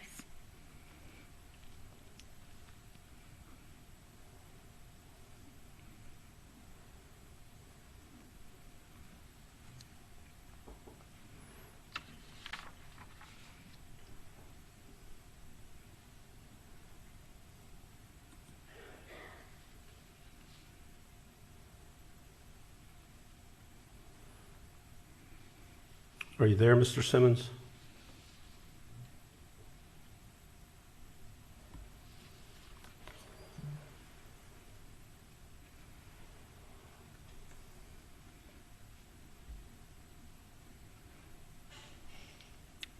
Tracy Hackworth has joined.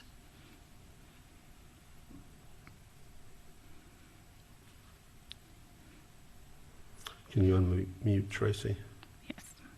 Ms. Hackworth, please state your name and address for the record. You have 5 minutes to speak.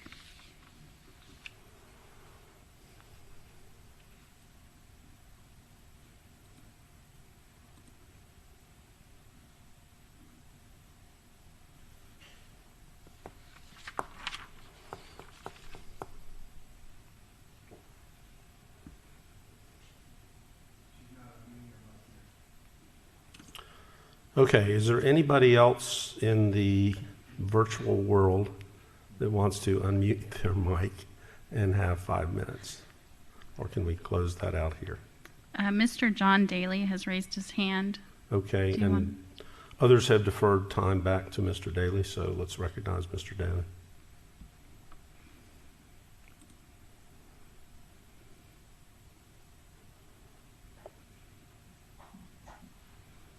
Thank you, Mr. Mayor and City Council. I'm just confirming you can hear me again. I'm sorry, I didn't understand what you said. Just confirming that you can hear me okay still? Yes, we can hear you. Okay, thank you.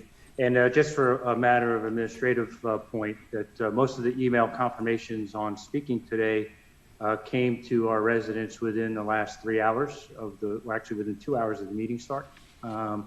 So they really weren't given ample time to prepare to get off of work to be able to do that. So, but they did express their concerns via email. One of the things that I didn't mention earlier that I will mention now is football season's over, but baseball season's upon us. And and like in the quasi-judicial hearing too, it is implied, I think, based on the staff discussion and Ms. John's discussion, that the change in the applications were part of the quasi-judicial hearing that was held over 2 days. And I want to point out that literally that was the bottom of the ninth, 2 strikes and 2 outs, that the applicant actually submitted 2 additional things for the hearing officer to consider. So it's not like a situation where they opened up the meeting to offer an opportunity to have the residents and the staff to review this over 2 days. It was literally right before the closing arguments after 2 full days worth of hearing time. I've been involved with previous quasi-judicial hearings on other matters, and this is probably the most intensive one that I've been involved with, frankly, with the number of people who were testifying, as well as the amount of time that the applicant spent presenting their technical expertise on the matter. I'll also offer that our community has been collaborative along the way on this particular issue. In fact, we even approved, at least on one occasion, an extension to allow the applicant to get their stuff together. Frankly, they said they were unprepared for the first hearing date, and they asked for a concession to allow us to give them additional time. And being good neighbors, we thought it was the right thing to do. So we extended the time and agreed to an extension of the hearing date to give them a chance to pull together their data. In hindsight, that maybe wasn't the best move for us, but we were trying to be good neighbors and give them a chance to kind of come up with something that was going to be more addressing our concerns as a community. So again, using a baseball analogy, this was actually the bottom of the ninth, 2 strikes, 2 outs that this was presented as options. It was not something that was discussed for the 2 days prior in the hearing, that they had other solutions that might be viable, and frankly that maybe we would be interested in talking more about.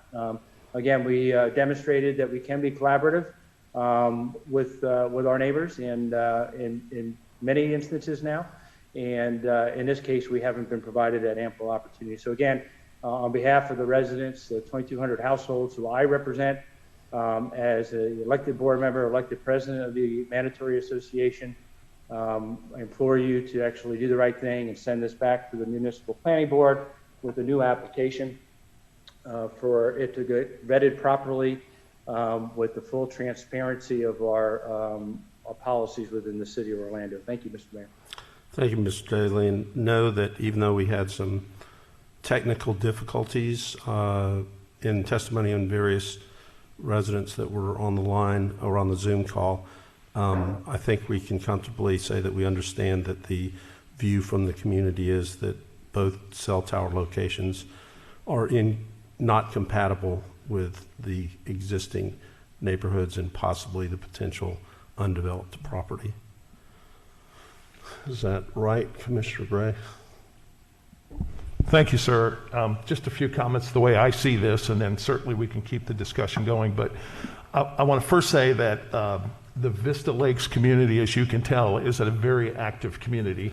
And I want to go on the record, as folks here know, I don't always agree with Vista Lakes. We've had our issues. And that's okay, because that's what we like to do at the city, talk about our goals, our objectives, and our feelings, and then we vote. So I say that because I don't want anybody to think my position here is simply falling in line with folks in my district, because I haven't always done that. But I've got 3 things about this application that bother me. Some of the things that both sides have pointed out notwithstanding. Number one, I attended the original community meeting. It was back in 2019.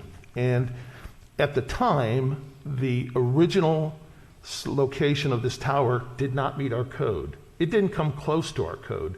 It violated those proximity restrictions by 155 feet. That's half a football field. So we're not talking about an application that was just over the line. It wasn't close to begin with.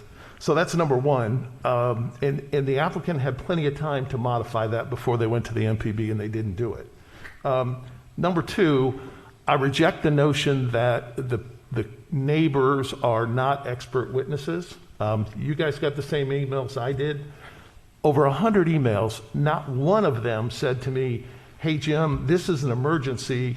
We've got to have a cell tower. I don't have cell service. So to me, as I look at this, this is not something that has to be resolved today because of an emergency. Not one single person has called me or emailed me to say, Jim, we got to have a T-Mobile cell tower because we don't have cell service. We've got it. It's there. So this notion that we don't have expert witnesses, I'll take 100 people that had the clear opportunity to push for this as my expert witness. And then the third thing I would say is, probably the most troubling to me is this modified plan happened during the hearing officer's testimony. And I understand, as Elizabeth has pointed out, that it is a de novo and you can introduce that legally. I just think as this commission has kind of taken a precedent and a policy to let our volunteer committees, including the MPB, do what they do.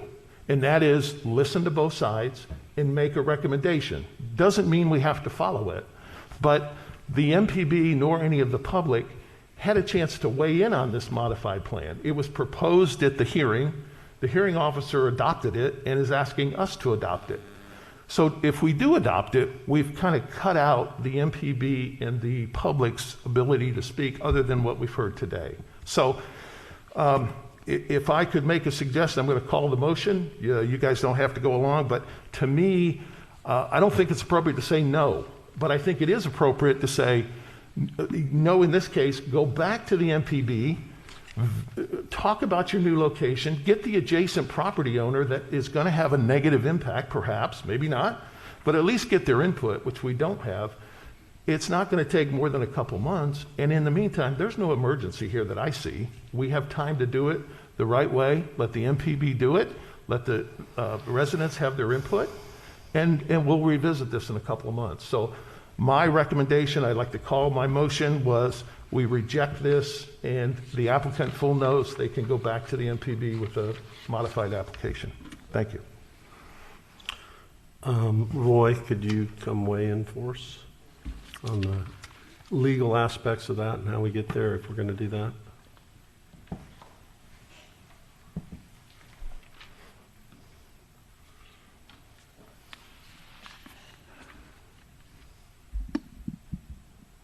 This is my first time up here, so I'm not exactly sure.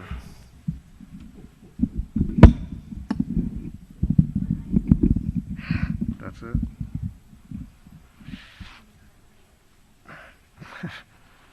Mayor, Commissioners, this is a quasi-judicial hearing under Section 2.209. So whether the hearing officer should have considered the modified application evidence is debatable. It was a de novo hearing, and certainly he's entitled to consider whatever evidence is presented.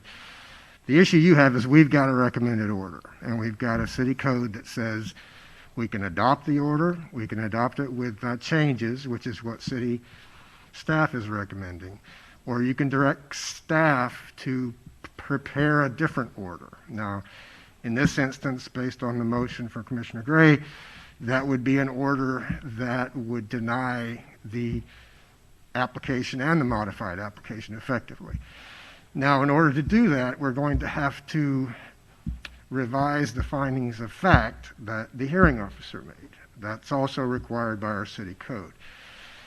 So if we adopt a motion and you direct staff to prepare a revised order, which we will do and bring back to this council within 25 days, we've got to articulate support for that revised order. And if you look at the recommended order, the findings of fact have to do with compatibility under our own code, and then some issues under the Telecom Act, which are more problematic to address no matter which application you talk about here. Another thing to understand is although I was not involved in the hearing, I can tell you that probably 95% of this testimony and evidence would have occurred and would apply to either application. So that's why I'm saying how we got here, we have a recommended order that we've got that we have to do three things or three options with. But if we do decide that we're going to direct staff to prepare a different order, we have to supply staff with some support that we will then use to incorporate into the order, and that's also required by our city code. I don't know if that answered questions or made things more complicated, but... Mayor, can I ask a question? Sure, okay. Commissioner Sheehan. Roy, I'm usually one that is willing to accept the hearing officer's recommendation, but I do have some concerns with the way that this has been done, and that there hasn't been due process. So I understand that we can direct staff to prepare an alternate order. Now, I understand that telecommunications have a lot of power and everything like that, but the findings of fact were that this doesn't meet the setback. So can't there be a finding that the recommended order does not meet the setback requirements, which is what the neighborhood has issues with? Yes, we can certainly, we can be instructed to make that finding based on the fact that the new location is 52 feet from the property boundary, and that this council doesn't think that that's a compatible location for that cell tower. The issue is that the Telecom Act places another layer on this council's decision. And that's where we've got two other findings of fact that we would need to address. One being the feasibility of alternatives, whether T-Mobile looked at various alternatives that they needed to in order to meet that standard. And the other is whether there's a gap in service in this area. And the hearing officer made a finding on both of those points, that T-Mobile presented sufficient evidence that they had looked at other alternatives, and they presented sufficient evidence that there was a gap in service. Now, that doesn't mean there wasn't other evidence presented. That's just the hearing officer looked at the record, looked at the evidence, the testimony over 2 days, and that was his decision. So we can certainly make a finding or, instruct. Roy, Yeah. I came in thinking I was going to vote the other way, but I think that we can make a finding based on our interpretation of the evidence that was presented related to there being a gap in service, that we're going to change the finding that we don't find that there is a gap in service based on the testimony of the residents. That may stand up in court, it may not. Secondly,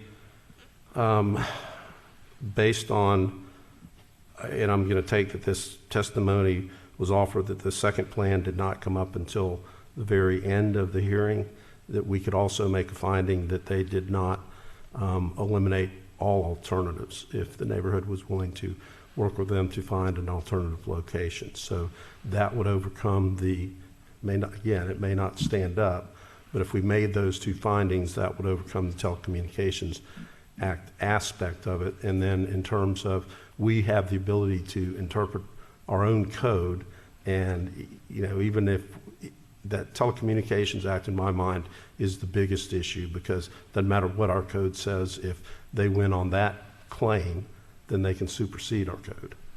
Correct? Yes, and just note that in any potential litigation here, the federal district court would look at this as a de novo matter as well. So if there is litigation, everyone's going to present evidence again as to whether there was an alternatives analysis done and whether it was sufficient, and whether there is a gap in service. It'll be a full-blown de novo hearing, at least on that point. Now, the other point on city code would proceed whether there was substantial competent evidence to support the council's decision. Commissioner Gray, I do have the issue, though, that it seems like it's already been tried by the public in terms of why send this particular plan back to the MPB when everybody's already against this, unless they're just against it procedurally and might come to a different conclusion once it's been gone through the MPB.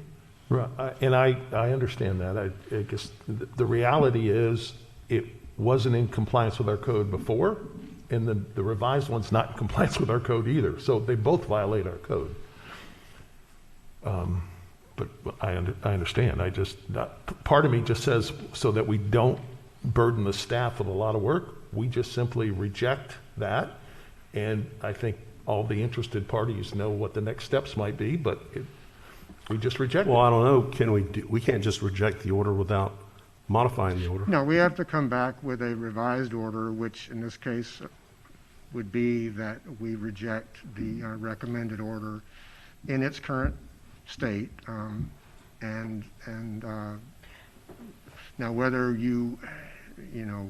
at that point, because MPB, they also denied the original application. So I think the revised order would simply provide that we're rejecting the recommended order. Here's the reasons why, the findings of fact that we provide are reasons for coming to a different conclusion than the hearing officer.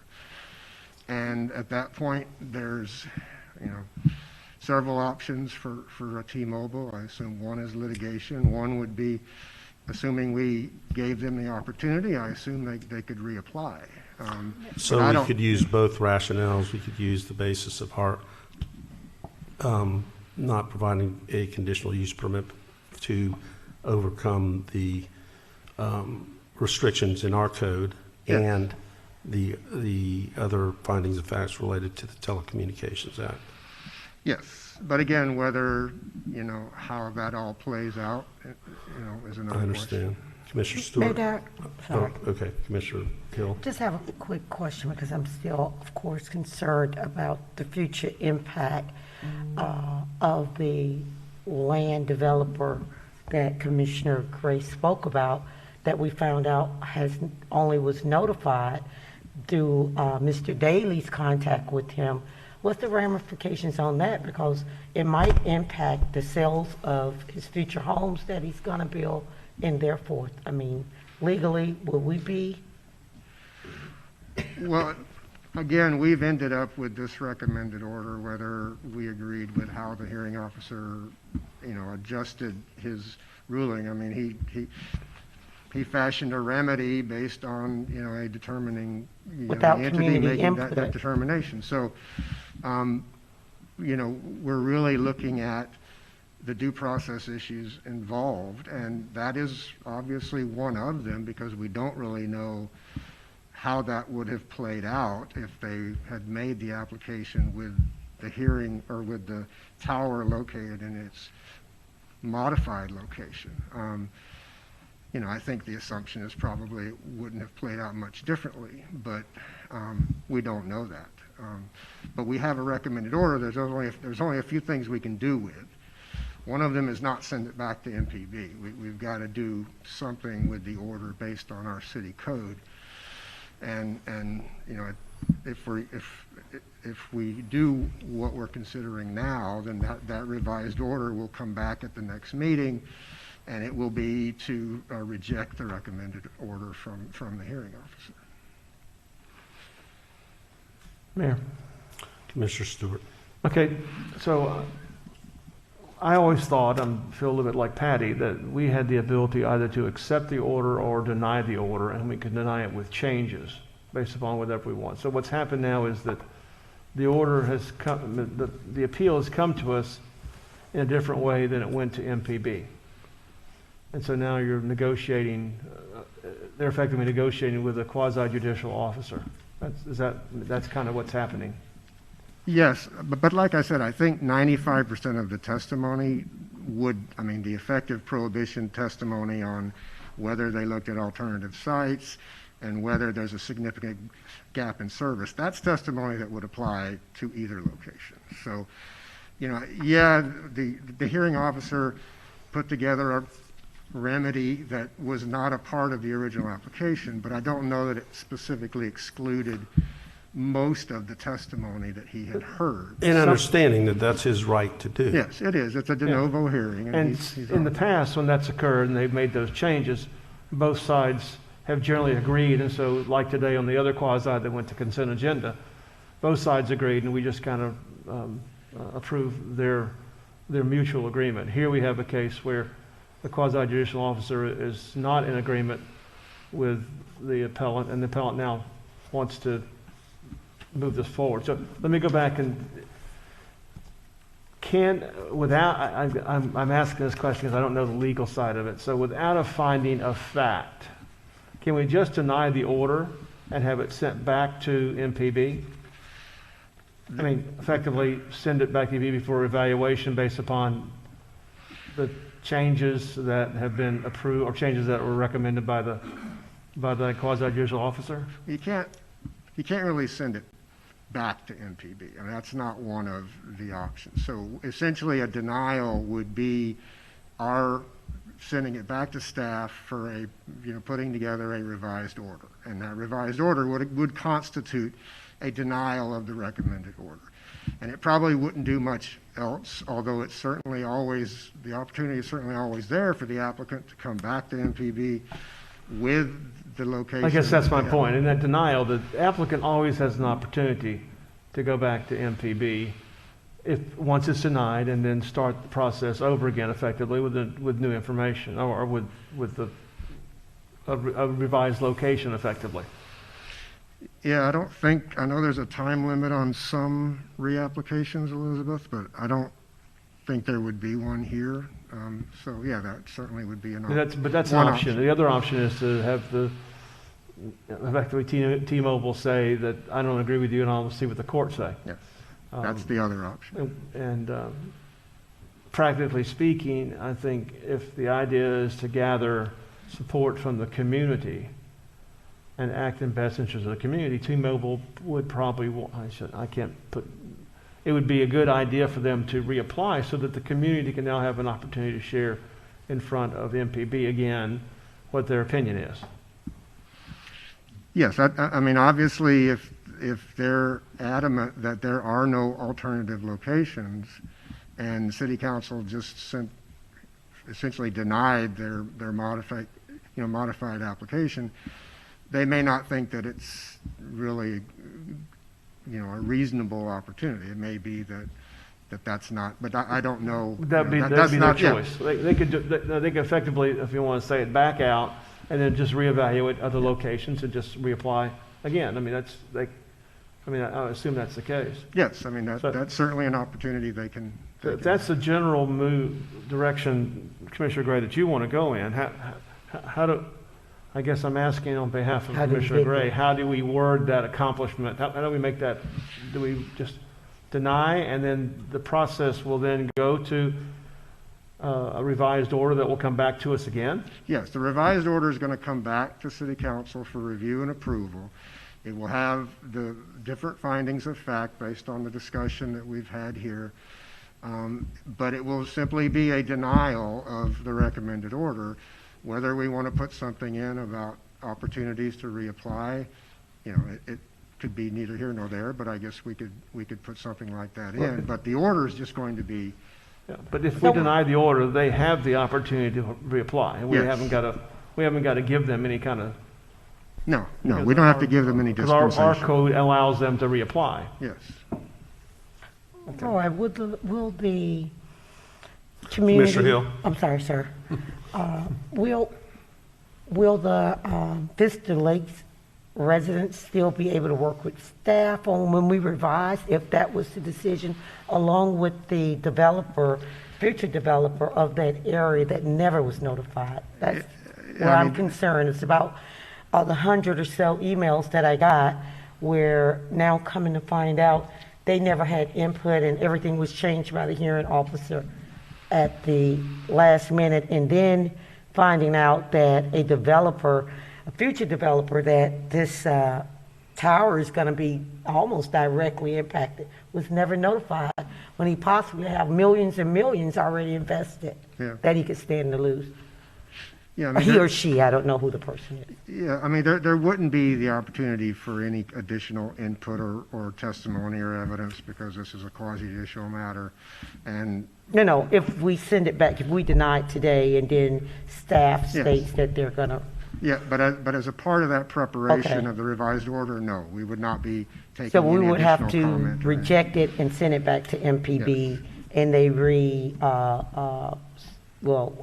get another application, and then the community have the input that we're seeking, that I'm asking about. If it's all part of the hearing process, yes. I mean, it has to be open hearing, testimony for people, everybody to be involved in. Well, I don't know about the rest of the council. I'm going to, just my vote, I'm going to support Commissioner Gray with sending it back, possibly, if there's a legal process to do that, back to the MPB, so the community and the developers can also work with with T-Mobile to come up with a better solution if possible.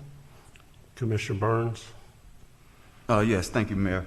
As I'm looking at the... Mr. Mayor, point of order. Let's finish with commissioners, and I'm going to give you some time to respond. Yeah, As I'm looking at the actions that was presented before us, action by the council, it seems that either we approve it or deny it. And then if we deny it, it's up to the applicant to then take whatever necessary steps they feel, and which means they could apply for or submit a new project for consideration in the future. But I did have a question about Commissioner Gray's. Was it a motion that we send it back to the MPB, or was it a motion just to deny it and let that process take course? Commissioner Gray? Thank you, sir. My motion was to deny. Thank you. Okay, and with that, Mr. Mayor, I'm not sure if we're still waiting for a second to his motion, but if it's appropriate, I would second it. I don't even remember. Commissioner Ortiz, did you second that already? Yes. Okay. All right, I'd like to let the attorney for the applicant respond now that she's had an opportunity to hear this conversation and the testimony or the input from the other respondents and community members. Matt Tenaya, John again. Can you hear me? We can hear you. Matt Tenaya, okay. Matt Tenaya, John again for APC and T-Mobile. First, I'd like to take issue with the contention that this modification was raised at the hearing officer's hearing. It was actually raised in the petition, and there was complete ability for the opposition to argue against it. And as a matter of fact, they objected against it in their responsive brief. As far as effective prohibition goes, that is a claim that is independent of substantial evidence. You could have a mountain of substantial evidence that you base your decision upon, and effective prohibition is what it is. And the question is, do you have a significant gap in service? Under federal law, when you're evaluating that, subjective evidence, opinion, testimony doesn't count. And you see that clearly stated in Industrial Communications and Electronics, Inc. v. O'Rourke, but other cases follow that same philosophy, including OmniPoint Hearing v. City of Cranston, the First Circuit, and Metro PCS and City County San Francisco, cases that our Middle District of Florida cited to. The other thing is that hypothetical alternates are not alternates under effective prohibition. You have the alternates that are available to you for this month are frozen here at this dais today. The fact that they could apply again in the future does not make that application an alternate. It is still eliminated it doesn't come into the federal analysis. They're going to look at what is before you today, the real concrete alternates. And you have a record that shows that those alternates have been explored. You have a record that shows that that there's a significant gap in service. Thank you for your time. Okay, Roy, can you come back up, please?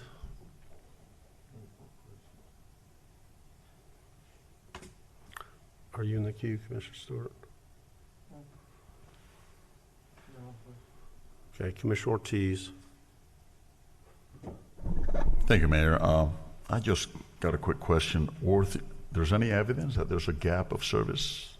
Has any evidence been presented besides the fact that According to the record, there was substantial evidence presented that there was a gap in coverage. Expert testimony. just presented by T-Mobile, right? yes. Nobody else have done any other kind of a test or anything like that. It's just T-Mobile stating that there's a gap of evidence. Well, I think, at least as I read the recommended order, a gap of service. Yeah, they had testimony from an expert to show how many residents were not receiving the kind of service that T-Mobile would like to provide.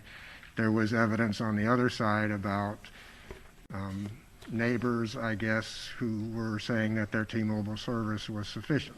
Now, you know, those are all fact-intensive inquiries, and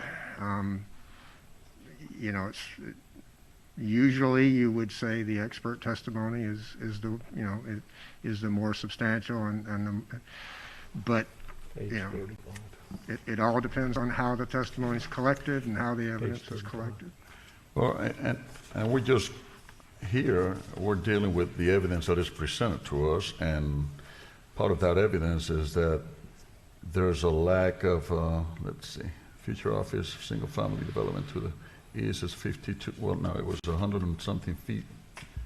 There's a gap, and they have to get a waiver or something of that nature. So until then, they're still not in code, not complying with code, right? Well, I think the waiver is to the spacing requirement for. That's what I'm saying, but they don't have it yet. No, Exactly, that's. so that's until why then, they're still in violation of Well, code. that's what we're doing. That Exactly, would be, that's- okay. that would be So, one of the Commissioner conditional. Ortiz, let me tell you what we're doing. So there's evidence in it, or the record says such test, respondents Vista Lake and Hobble put on witnesses from Vista Lakes who testified they felt their T-Mobile coverage was at least adequate. Such testimony is inadequate to overcome objective studies placed into the record by T-Mobile and supported by expert testimony by Mr. O'Neill. There are no conflicting studies or even expert witnesses' testimony on T-Mobile's need in the record. So we are substituting our opinion, I guess, that the testimony that came in from the residents does overcome that. Exactly. No, I get it. So I thank you, Mayor, and thank you. Roy, do you have enough from this conversation to bring back a proposed order of Yes. denial? Yes. Okay. Everybody good on that? We still need to vote. Further discussion? Hearing none, all in favor of the motion indicate so by saying aye. Aye. Those opposed, motion carries. Do we have any general appearances, Madam Clerk? No, Mayor. How about that? That's the first time we haven't had general appearances in a very long time. Okay, anything else good for the order? If not, without objection, we will stand adjourned.